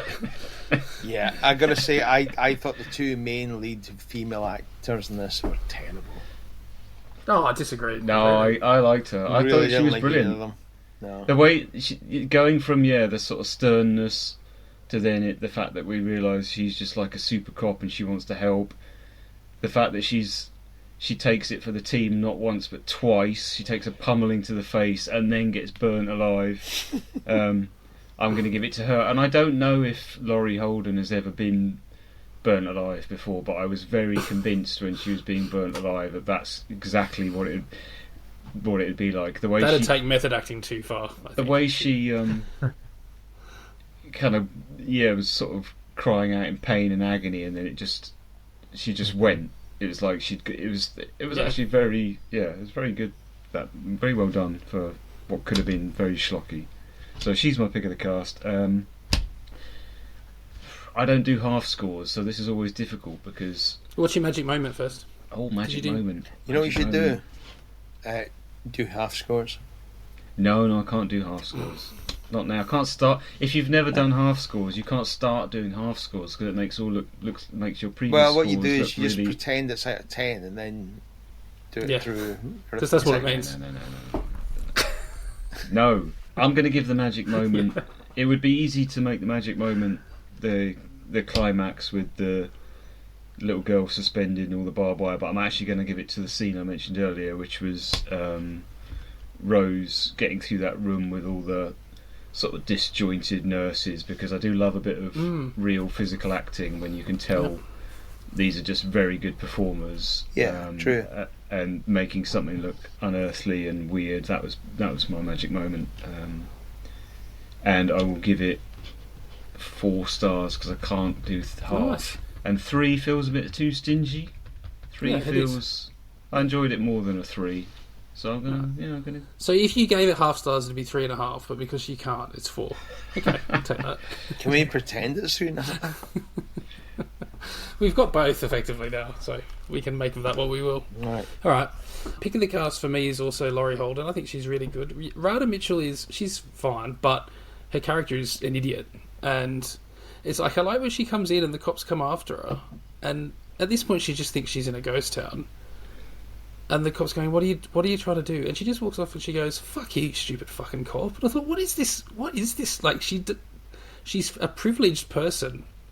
She has some sort of normal life. Why is she treating cops this way? That's generally not a good idea. But yeah, I think Laurie Holden's really, really good in this. For all the reasons you said, really. My magic moment is just that bit where they get into the school and the whole dimension descends upon them. I love how, like, all the paint and all the wood just sort of decays in fast time and sort of then floats. That looks upwards. pretty cool, actually, doesn't it? It's fucking amazing. It looks so great, and the sound and the siren going off, and then all this shit coming, and then the appearance of Pyramid Head. And I think for me, it was there's all the bugs that are like eating people alive, and it's when she picks one up and turns it over, and you see it's like got a humanoid sort of face. I was just like, this is just all so cool. I love this shit. Yeah. The CGI in this is definitely not the worst part of the film. No, it's pretty good actually. Yeah, I'd give this 4 stars too. I'd give it not even 3.5. I would give it 3.5 if I wanted to, but I'm going to give it 4 because I really enjoy this film. I think it's a lot of fun. It's one of my favourite. Look, it's not. I know it's not a great film in terms of great cinema, but in terms of just a pure genre exercise, I mean, I can't really think of a better way to adapt a computer game than to make a film like this. This is a really good representation of the vibe of a game in a film. So we've got another one coming up. True. Yeah, no, love this one. Weep not for the demon. Once again, we're locked in mortal battle. They thought they knew how to cast out evil. Praise God for our clarity. Praise the innocent for their sacrifice. But you should be careful how you fight evil. How pure.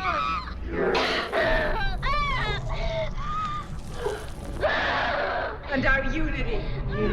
Your weapons can turn back on you.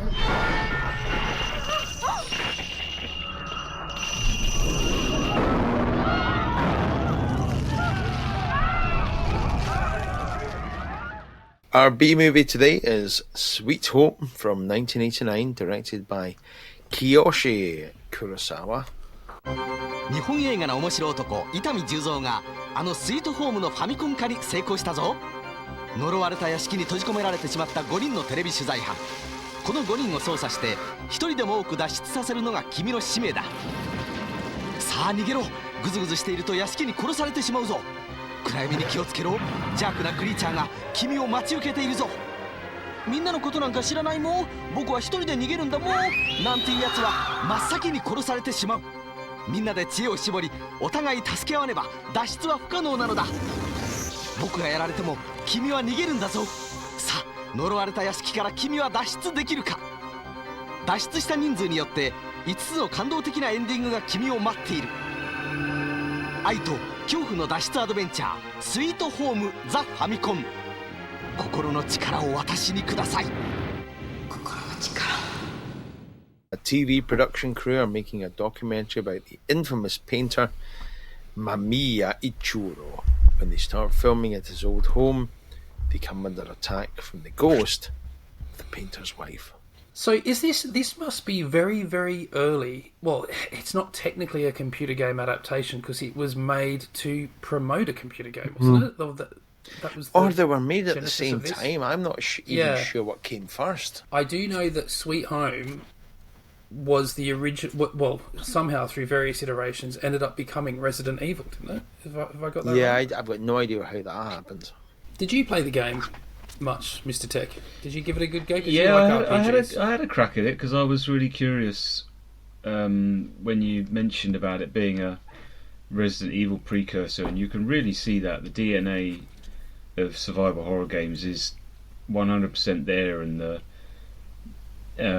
little thing of the doors, watching them open, you can imagine that being an artistic choice here. And like Grandad was saying, with Resident Evil, it was not so much a choice as a way of hiding a loading, but whether they took that inspiration from this or not, I don't know, but it works. And yeah, you could really see the Resident Evil in this, with finding the items you need in various rooms, having to go to other rooms, and it's all there. It struggles a little bit as a game on the NES for me, just because it's a little bit clunky with picking up items and swapping them between people and whatever. But I think It takes a while to work out, doesn't it? Yeah, it's not the most user friendly for a modern, when you're used to modern gaming techniques. But I think I got a fair bit into it. You know, I figured out how to like use the Hoover to be honest. I wish I'd seen the film before playing the game, because I think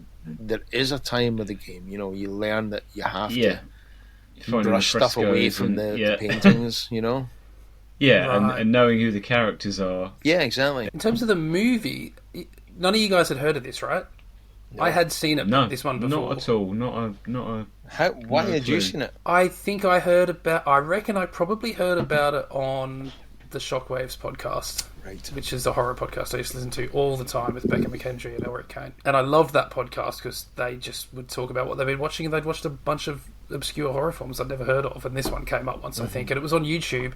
In nowhere near, I am sure I remember watching this in a really muddy scan. The one on YouTube now is really good compared to what I saw the first time. And this is Kiyoshi Kurosawa, who is like this guy now. I don't know if you guys are all familiar with him, but he is effectively kind of like the king of art horror right now. He doesn't do A24 films, but he does that style. I'm not sure I've seen any of his other films. I did start to watch Pulse, I think, but I didn't get into it.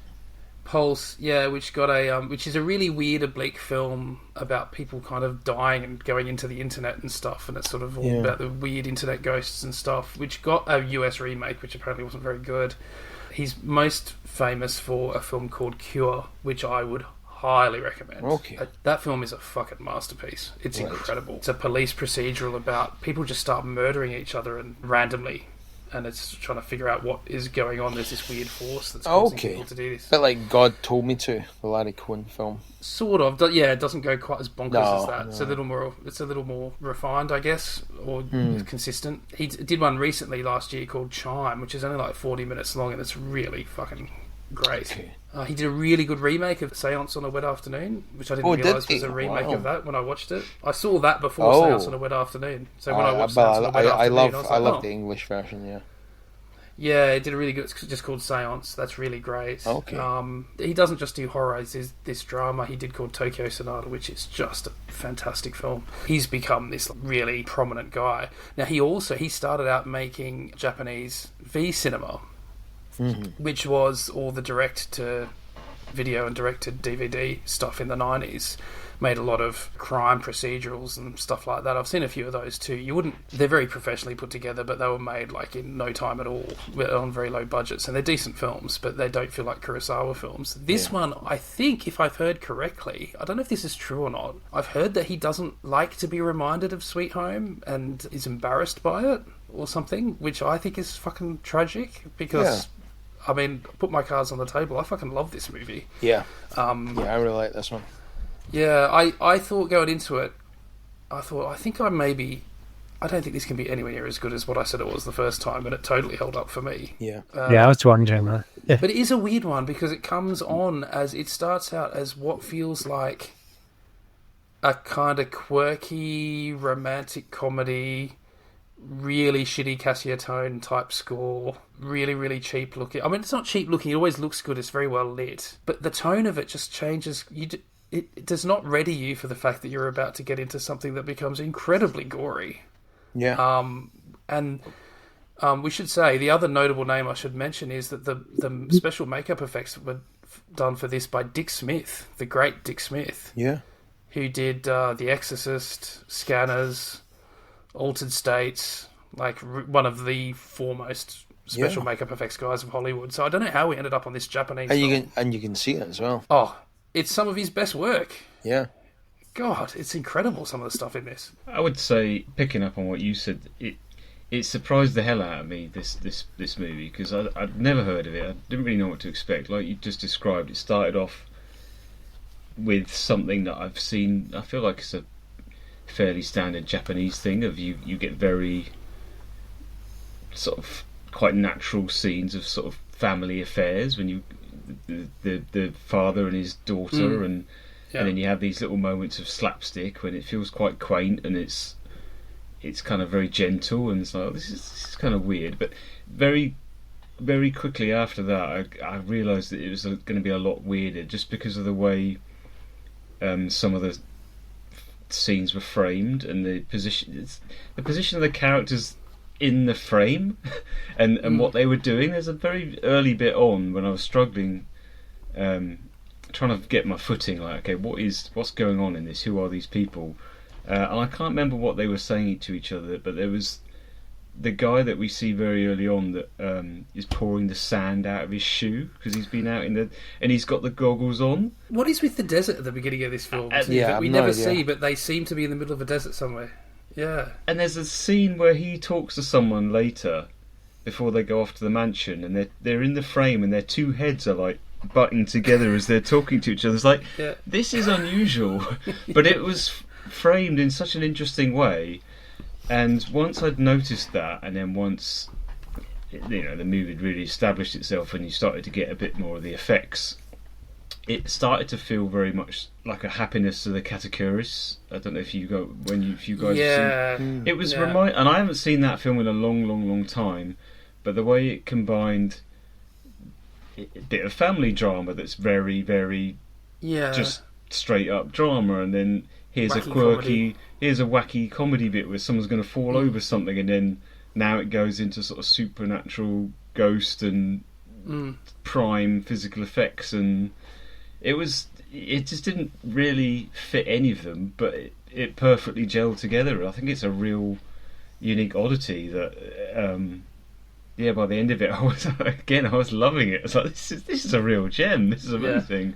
And it builds. There's a bit where it turns and something's got a quite gory happens, and it really takes you by surprise. And you sort of think, well, there'll be a flash of that probably, and we'll go back to normalcy, but it gets crazier and crazier and crazier in terms of the sorts of shit you see. There's a bit early on where we see the effect of an undead baby, effectively, that someone's dug up, and it's all puppetry, and you're thinking, oh, okay, I thought that's where Dick Smith came in and did something, that'll be his job done. That's fucking barely the tip of the iceberg of what he's done in this film. It goes nuts. What about you, Grandad? So this isn't really my typical kind of film to pick, so again I was taken by surprise, and I did initially struggle with it, but like Mr Tech said, I think once I kind of got into it a little bit more, and then some of the mad kind of gore happened and things, and it did make me laugh in quite a few places as well. I started to have a lot better time with it. Okay. I wasn't sure what the kind of start part was, the desert. I was a little bit confused with the initial plot, but then once I kind of got the sense of what was going on. Do they have deserts in Japan at all? I don't think so. I don't think they've got any deserts. They've got big sand dune areas on the coast. You're unrooted at the beginning because basically the story, such as it is it's a TV crew basically trying to get into this house, this old spooky old house that was a place where this famous painter lived. It's been shut up. His trustees won't let anyone in there. He's trying to argue his way in. He's got his daughter with him, who seems to be on a work experience thing with your dad. Seems to be the idea there. Bring your annoying daughter to work day. Yeah, very annoying daughter. He's got the sort of in front of camera TV personality diva type lady. Yeah. He's got a wacky chauffeur / cameraman. And this woman who, I don't know, is she the producer or is she the actual art restorer? What is her job? Akiko. The love interest for Kazuo, the father. I've no idea. Yeah, I wasn't quite sure what she was doing, but she is kind of the main... She becomes sort of the protagonist, really. Yeah. So eventually they let them in the house. They say, this is weird. The guy that makes the decisions on whether anyone can get in the house then has this brainwave and he goes, hang on a minute. If nothing bad happens to them, that manor has the potential to become a wonderful tourist attraction. And if something does happen, we can simply blame supernatural phenomena. Basically, there's no downside. I've got a plan so cunning you could put a tail on it and call it a weasel. And it seems to be that they're going to do... Is it like a live restoration of an artwork? Which doesn't seem all that gripping, I've got to say, as reality TV goes. I don't know. Have you ever seen daytime telly? Yeah, it's terrible. You're right. They could do anything at this point. You've clearly watch it. You've clearly never seen an episode of Treasures of the National Trust or whatever it's called. I love being able to go through those closed doors, the ones that say private. Just slow down, Jamie. We're going to have to start rotating in a second. The fact that people watched Big Brother in their millions and found that entertaining, that's the most boring idea ever. There's various things going on. We've got, like, the father is trying to connect to his daughter, or the daughter's trying to connect to his father, but he's a bit of a dithering idiot. He's got the hots for Akiko, the older lady. She seems to like him too for some reason. The daughter wants them to get together. There's a lot here about the daughter wants a mother figure, which is obviously a very strong theme in this film. And in fact, I'd say, thinking about it this time, 1989, this has got to have been a big influence on the J-horror films that came out like a decade later and a bit more. Yeah, I bet so. Yeah. You know, these vengeful female ghosts, you know, with long dark tendrils of hair, and this becomes tendrils of darkness and everything and shadows and that kind of thing. Oh, absolutely. It did make me actually think about what came before this. Yeah, me too. This is just I a don't continuation. Know. Yeah. I guess, there's that disc you gave me, Mr Tech, The Tale of Iowa's Ghost, I think it was called. Yeah. That I was watching that thinking, this is a precursor to... This is like old Edo period set. Absolutely, folklore. yeah. That the Ghost of Yotsuya, which that is a retelling of that ghost story, which has been done several times, and I think that is very much the cursed female figure because she's been abused by everyone and then coming back, and the hair and whether that's the very first time, but it seems to be just so embedded in their horror that I'm trying to think of an analogy for us in the West, but it's something they seem to fixate on in Japanese genre stuff. Yeah, you can't imagine the Japanese. It goes much further than anything we've got embedded in our horror. Yeah, which has changed so much for the centuries. And it gathers stuff from all over the world, whereas this seems a very endemic thing. And it's like, you know, it's not like the Japanese are alone in this, but all cultures, there's this like history of being really shitty to women. They seem to have this. It's almost like there's this sort of like streak of dark guilt and shame about that. Yeah, it comes back in these stories about all these wronged women and getting vengeance from beyond the grave because it's impossible for them to get it in life. Really interesting stuff. I think once they get inside the house, it's just like beautifully lit. I mean, Kurosawa is just an amazing technical filmmaker, and this film looks magnificent. And yeah, it's just odd how the tone of it. It's not really that there's a tonal whiplash, but it's just this mad, horrendous shit starts happening, and it starts getting serious for the characters because they can no longer have their wacky misadventures because they're like basically trying to survive, and a lot of them do die in pretty quick order once the shit starts hitting the fan. Who's the diva lady? Asuka. She seems to get possessed pretty early on. And then goes out. I got confused here because she's always wearing a headscarf, and then there's a scene of a woman digging up a baby, and I didn't know who it was, and it was her. Exactly. Because her hair's out. Yeah, she like digs up this coffin. I couldn't figure out, is this the desecration that causes the ghost to come back, or it's all part of the ghost's plan or whatever, because it's trying to get its baby back, and it was going to kill them anyway. That was one of the moments I got most confused, because it seemed to go to that point very quickly where someone was suddenly digging something up, and I blinked and thought, hang on a minute, how did how did we get here? What was just happening? I couldn't. It all kind of came together towards the end, but I think I'd benefit a second viewing of this. To be honest, looking in retrospect, it kind of makes sense, because the first thing this ghost does when she's reawakened is try and dig up her baby. Yeah. And then after that dies down, they bury her baby again, don't they? Maybe it's that she can't go outside the house. Maybe that's the issue. So she possesses her, she goes out, she brings the casket in, and that's when all hell breaks loose, because the ghost is going to come for it. Makes sense. And she can just basically blow them away at that point and does not give a fuck. But the baby gets buried again and then dug up again. Yeah, they put it back in. Once, I think that's after the chauffeur guy has died. He's like the first one to get a proper grisly death, isn't it? It's very grisly. Yes. Before we get to that, I said there's a reference to save points.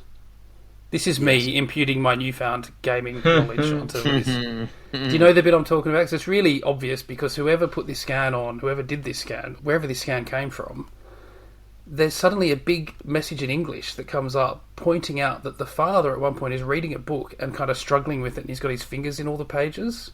Did you see this? And the caption says, says in yellow, what he's doing is, it's a game book, and he's sticking his, like Fighting Fantasy, where you stick your fingers in and go, I'm going to go on for a bit and see what happens, but if I've made a wrong turn here, I'm going to come back here rather than start again. Oh, I didn't understand it was in English. I thought I was interested to see if there was a Japanese tradition of game books. I didn't think that was necessarily hinting at video games as much as it was just...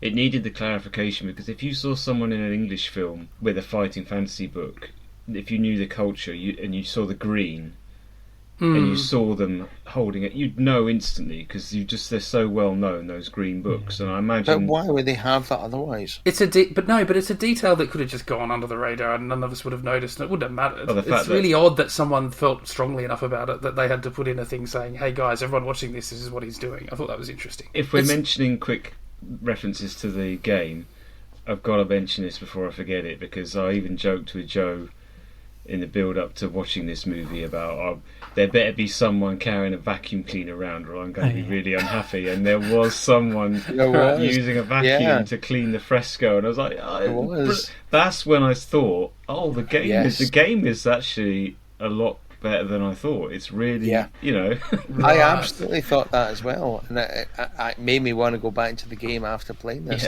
Okay, I've got a little bit more of an understanding of who the different characters are and what they've got and what their tools are useful for. Because you go into it thinking, why the hell has somebody got a vacuum cleaner? We quibble over terms. Suffice it to say that cleaner is one hell of a sucker, and I don't mean it's easily fooled. Sadly, though, they never get unexpectedly attacked by worms. Bring me the boar worms. No! Not the boar worms! Oh, is that in the game? That's true, yeah. And the worms that you need to fight by fire. Yeah, first things you fight in the game are either creepy doll or worms. Scary doll. There's no scary doll. No one ever fought any worms, but creepy doll worms. That's the thing. It's actually a good game. It is a good game. Yeah, I think it's a very ambitious game for what it is. Yeah, it only struggles with its limitations of how they manage the inventory and things. But we got to also mention another character that we meet when Akiko goes out to get fuel for the jerry cans for the generator, and there's this old guy Yamamura. Yes, who is smoking a cigarette as he's filling jerry cans with petrol, which I thought was pretty funny. Did you know who this actor was? No, I looked him up. His name is Juzo Itami. Yes, he's in Lady Snowblood. He is an interesting character in the whole story of this film, because when they were basically editing this for home release, he was given it by the studio to edit and release. And that's why the director has basically disowned this film, because he took over it and edited it all. Oh, right. Okay. Yeah. Okay, that makes more sense. Wow, he's not down as the editor of the film, though. No. Okay, alright, so that was all a bit of skullduggery going on. Bit of Japanese corporate management. Got some friends that work in Japanese-owned companies, and it sounds like the sort of shit that happens all the time. You honor us. Don't patronize me. I was wondering if this is sort of based on The Woman in Black, too. It's very similar to that story. Yeah. If you're familiar with that one. Basically the same storyline. Should we talk about the first victim of the Burning Shadows? Taguchi. Taguchi, the wacky chauffeur/cameraman. Yeah. It really starts ramping up once the first person dies. He gets fucked up big time. You can see it happen. The shadow hits him, and you're like, "Oh, that doesn't look good along his midriff there. That's really starting to burn and bubble." And then when we see him again, he is basically cut in half and crawling around. And Asuka is like screaming and leaving, and he's going, "Don't leave me behind. Take me along. I'll be fine. I'm getting better." Sorry, take you. What do you mean, take you along? There's only half of you left. Yes. Oh, that's right. And then she pipe wrenches him to death, doesn't she? Yeah, she does. Yes. That's when that's when I was knew for sure this was good. This was a special film. The fact that the comedy of that he's just like, "Don't leave me. What are you doing?" And she's like, "Ah!" and just smashing his face in, as you probably would do if half a body was creeping after you. Yeah. Yeah, and then we didn't talk about Chekhov's massive battle axe that he was carrying around before and nearly dropping on people all the time, and then left precariously tilted against the wall, and then she sits down on a rocking chair. And she sits in a wheelchair, doesn't she? And then wheelchair. Just whack, yeah. Straight to the head. So that does her in. And then when they come back, when they discover her body, she's like a slowly erupting volcano. She's just collapsing in goo. Well, yeah, this is why it's quite interesting to watch this film after Silent Hill, because you got these slow burning bodies. And there's actually quite a lot of different connections between these two films. Yeah, I was talking about the frescoes. There's disturbing frescoes in both films. There is shadows that kill, and there is a daughter figure who is possessed by the ghost of another daughter figure. Yes, quite a lot actually. Between the two, yeah. So Emmy, the daughter, there's a beautiful looking scene where she goes a bit berserk in this room and starts busting all the eiderdown open, and all the feathers are flying everywhere, and it looks really amazing. And then you sort of realise that it's not her. She's been kind of possessed by this other... Is it the child? We don't know at this point who it is. Yeah, it's kind of odd where they're trying to escape the shadow, so the darkness in the house itself becomes deadly. I don't think this all kind of works logically totally, but I love the idea of it. And then, because they're going to use lights, and then Yamamura says, lights don't help, because if you've got a light, all you're doing is making more shadows in unexpected places that are going to get you. And he talks about, what about in your clenched fist? What about under your clothes?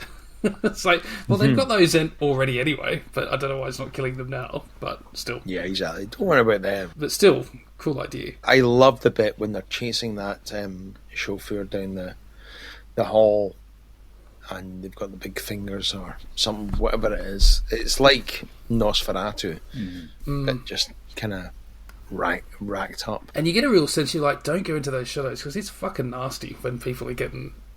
burnt by this shit. Again, it's a kind of an unsurvivable type scenario. You are fucked. If you're in this house, you're just completely fucked. And I always respect a horror movie that gives you that impression, as opposed to why don't you just fucking run out the door and get away? It'd be easy. So like, no, you're pretty fucked at this point. And so at this point, we probably should get into spoiler territory, I think. So, spoiler territory.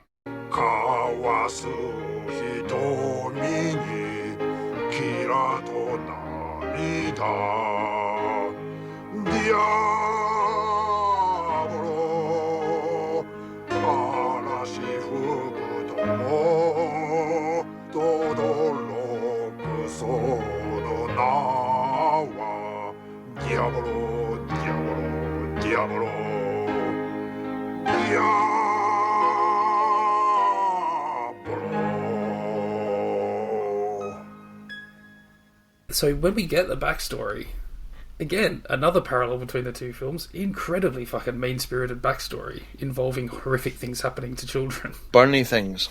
Yeah, so what was the story? She left the furnace open.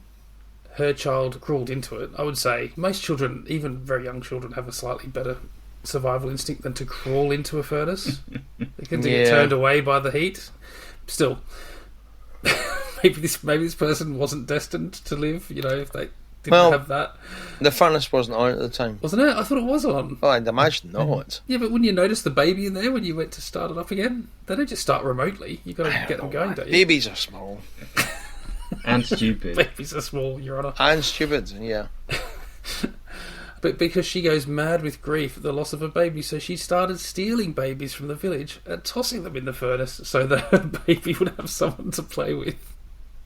Which is not funny. I shouldn't laugh. But she meant really dark.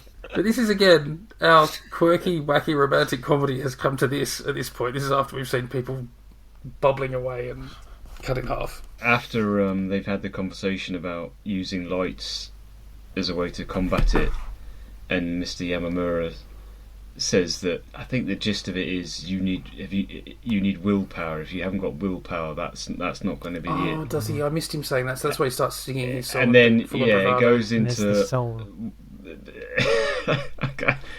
it goes into what is potentially someone's magic moment where he just reveals how cool he is by singing this song to everyone.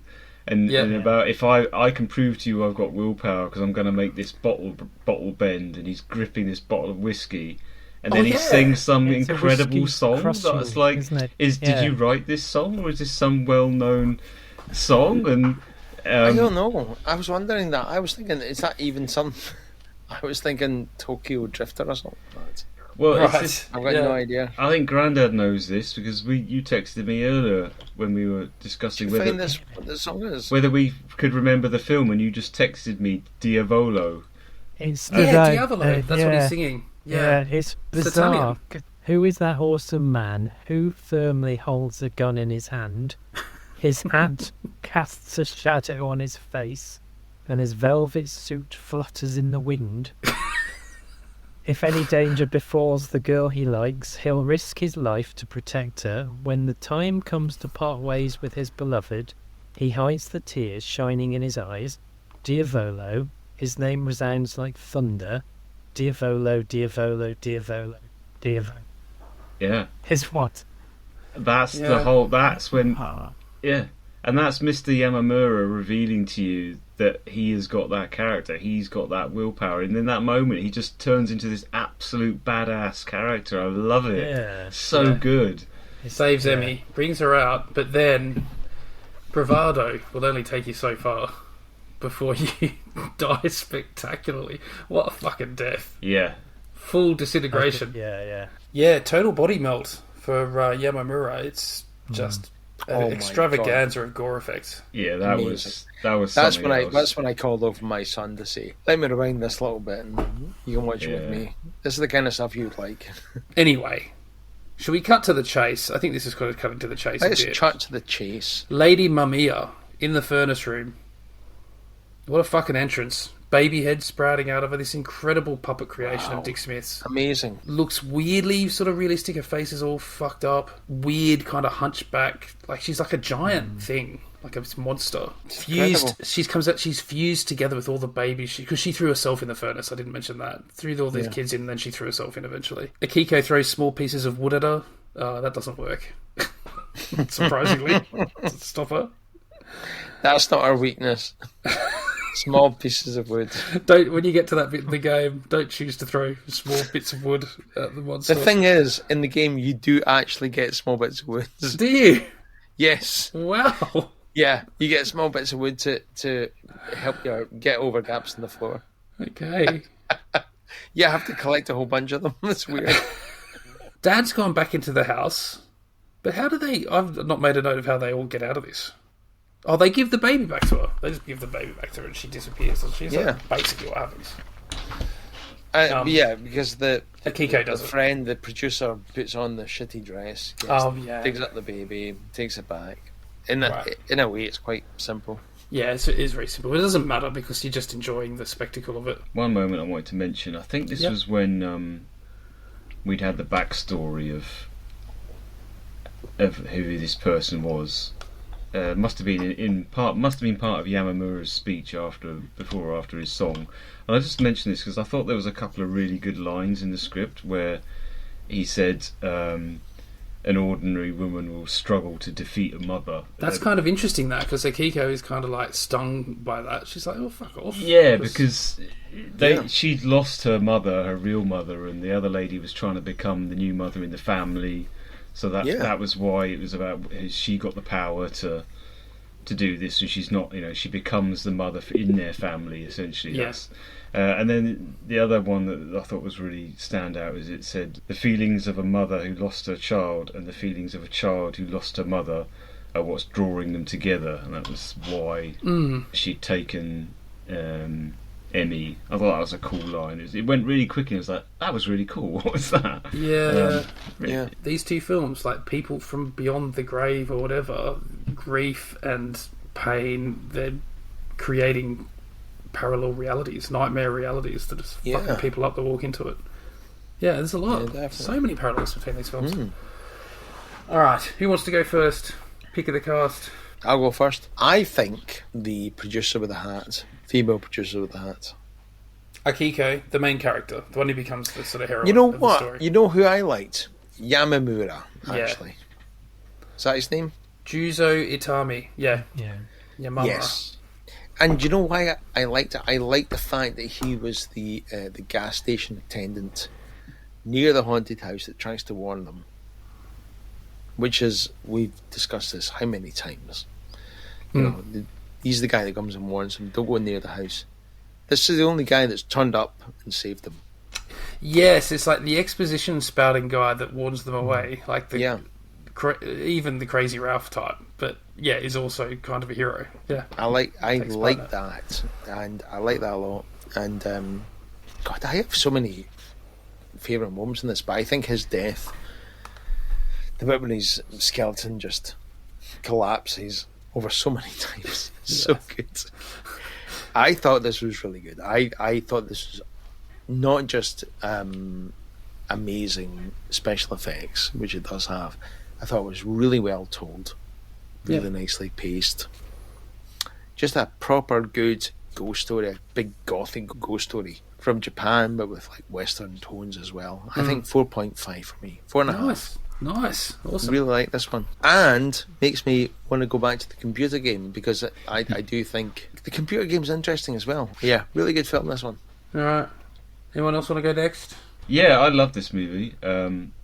After being a bit lost at the very beginning, once I realised what it was going to do and how it was going to do it, and I understood when it was being drama and when it was being funny and when it was being horror, it just came together in a really unique way. I mean, the more I think back on it, apart from the Happiness of the Katakuris, which I think I'm going to go re-watch for the way that film had these family scenes and kind of light-hearted stuff, and then the horror. This also makes me think of Brain Dead, with its revelling in the slapstick of its deaths and prosthetic effects. Really good. Really real gem. I think the quality of that YouTube copy that we all watched is pretty good, but I'd love to see a version of this come out, because it needs one. I can see myself rewatching this and getting something more every time, and something I didn't expect to have a reaction about, but at the end I actually found it really nice to see a film where they resolved the problem by releasing the demon thing from its torment by doing the nice thing, and it turned into a golden thing and was appeased. I like that. It was appeased and it went off, and they solved it. It made me think of, does that happen in Poltergeist? Do they placate it, or do they somehow... Not every big bad demon has to be defeated with some other... it was refreshing. Something you have to think laterally. Yeah, it was refreshing to see an honest resolution. Like, we just... And there was an element of that, dare I say it, even though it was full of barbed wire, in Silent Hill, with the main character helping the little girl. Because everyone who gets slaughtered at the end of that fucking deserves it. They're fucking horrendous people. This showed where Silent Hill should have gotten, to be honest, because it's a really simple story, but also really bloody and really gory, and it's going everywhere. Nice. So it really had a Japanese identity to it, whilst doing things that I know and love from, say, films like Brain Dead and things. Yeah, real unique. So, my pick of the cast is also Yamamura, has to be. Following on from that, the magic moment is just his speech in that song. I mean, that was just such an unexpected moment in the middle of that movie, and I just like, what the hell? Fantastic, absolutely amazing creativity. Just, who is that awesome man? It's Mr. Yamamura. I'll give it 5 stars because it's better than Silent Hill. Wow. So it's got to have 5 stars. Can't do half stars. You can't do 4.5. I think I'm gonna. You've been pushed into 5 stars. I love it. I like that you're rounding up but not down. That's good. That's I think I will definitely come back to this, and once I know it a bit better. Okay, I'm just immediately thinking back to one of those very first scenes with the guy tipping the sand out of his shoe and his big goggles on. I think there's a lot of really going on there? real wacky humour in this that you're gonna get more enjoyment of the more you revisit it. Yeah. So again, I will have to say Mr. Yamamura.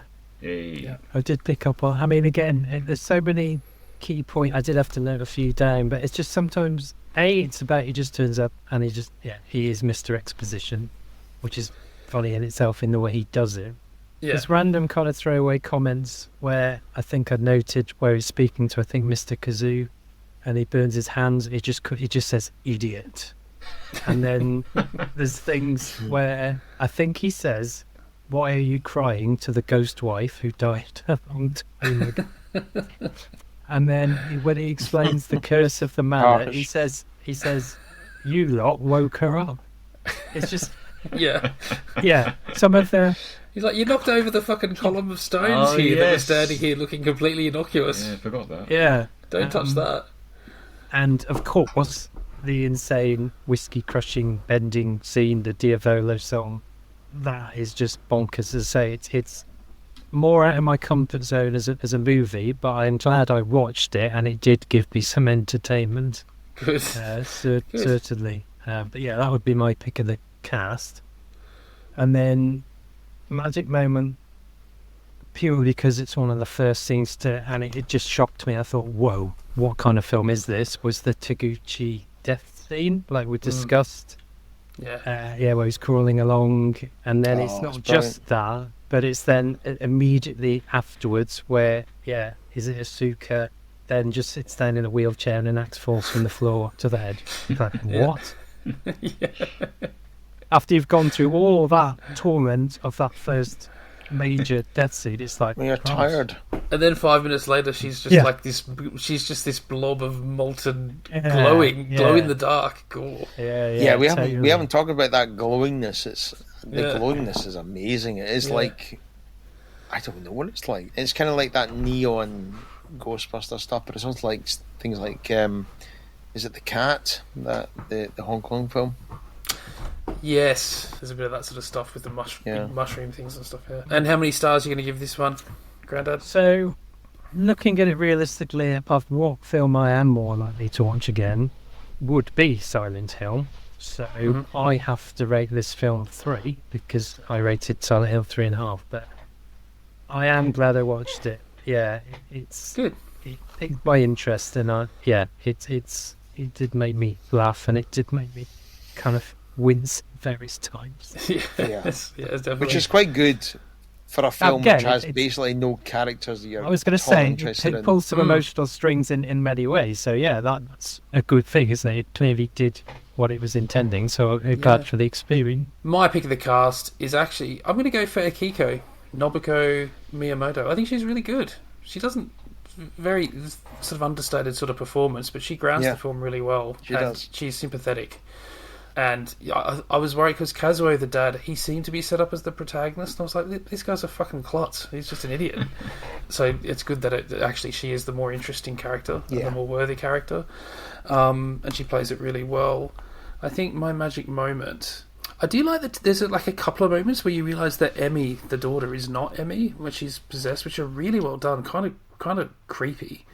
Yeah. But I don't think you can beat... Maybe it's cheating slightly, but the whole climactic bit of Lady Mamiya coming out and getting her baby back. And what I love about it, particularly, is I think the biggest emotional beat of the whole film is when she gets the baby back. It's very beautiful. It is. It's poetic. It's beautiful. And what Dick Smith achieves in that scene is, I think Dick Smith's work in this film is fucking incredible. If I was going to give a pick of the production altogether, it'd be Dick Smith over any of the cast. I totally agree. Yeah, really something else. But then also just to point out the gore and puppet effects is to miss a lot too, because Kurosawa brings a hell of a lot to this in his direction. I think it's a great film. I absolutely love this film. I just think it's a total hoot. It's 5 stars for me. This is everything I want in this kind of movie, and it's probably like it better than any of the actual J-horror films that came better. I don't think they ever got as good as this. Slightly different vibe, but I love this one. Love it. Yeah, it's got a real weird vibe. It feels very European, but while also feeling very Japanese. Yeah. It's such an unusual film. The whole project is unusual, like linking it up to this game and making a film at that point in history of computer games. Just really strange. I know.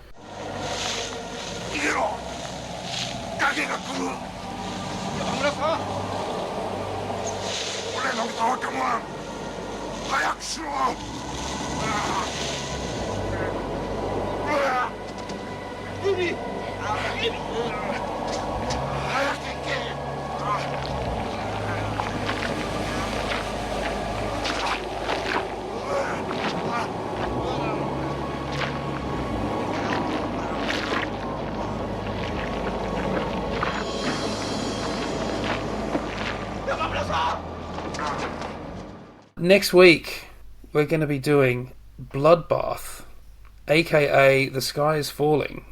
Yeah. 1975, directed by Silvio Narrazano. It's a pretty obscure one that Joe's found. It's a Joe pick. I totally find it by random. I'll tell you why. Okay.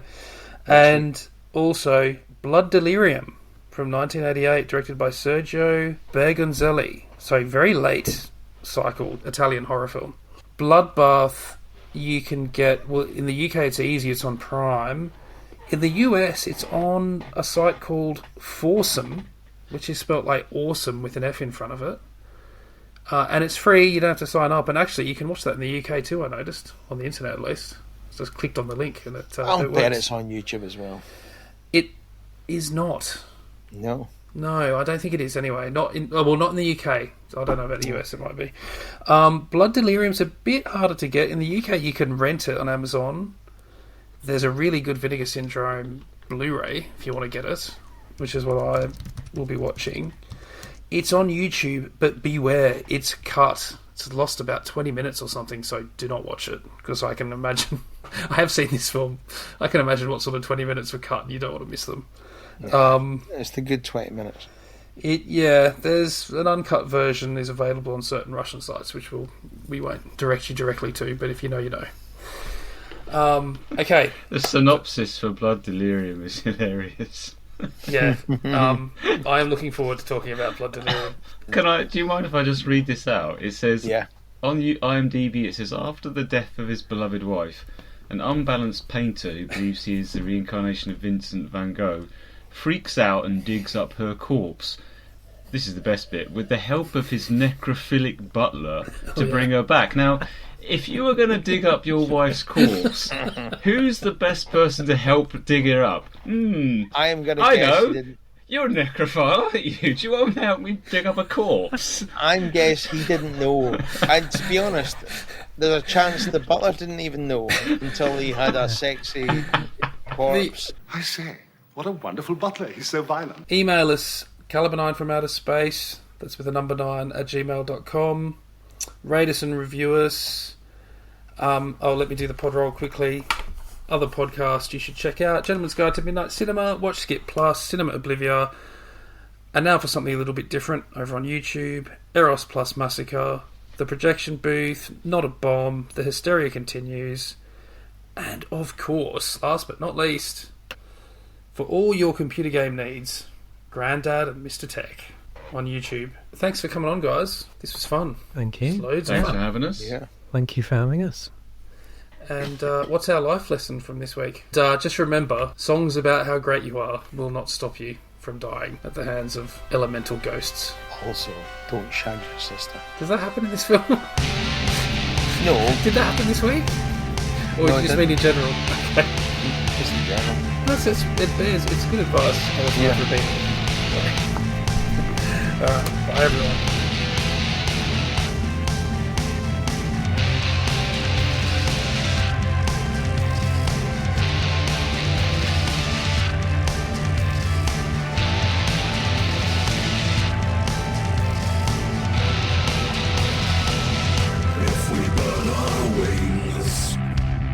Flying too close to the sun.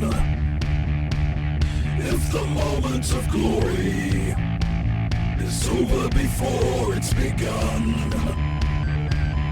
if the dream is won, though everything is lost, we will pay the price, but we will not count the cost. We will pay the price, but we will not count the cost. When the dust has cleared, victory denied, a summit too lofty, river a little too wide. If we keep our pride, the paradise is lost. We will pay the price. We will not count the cost. We will pay the price. We will not count the cost.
Will not count the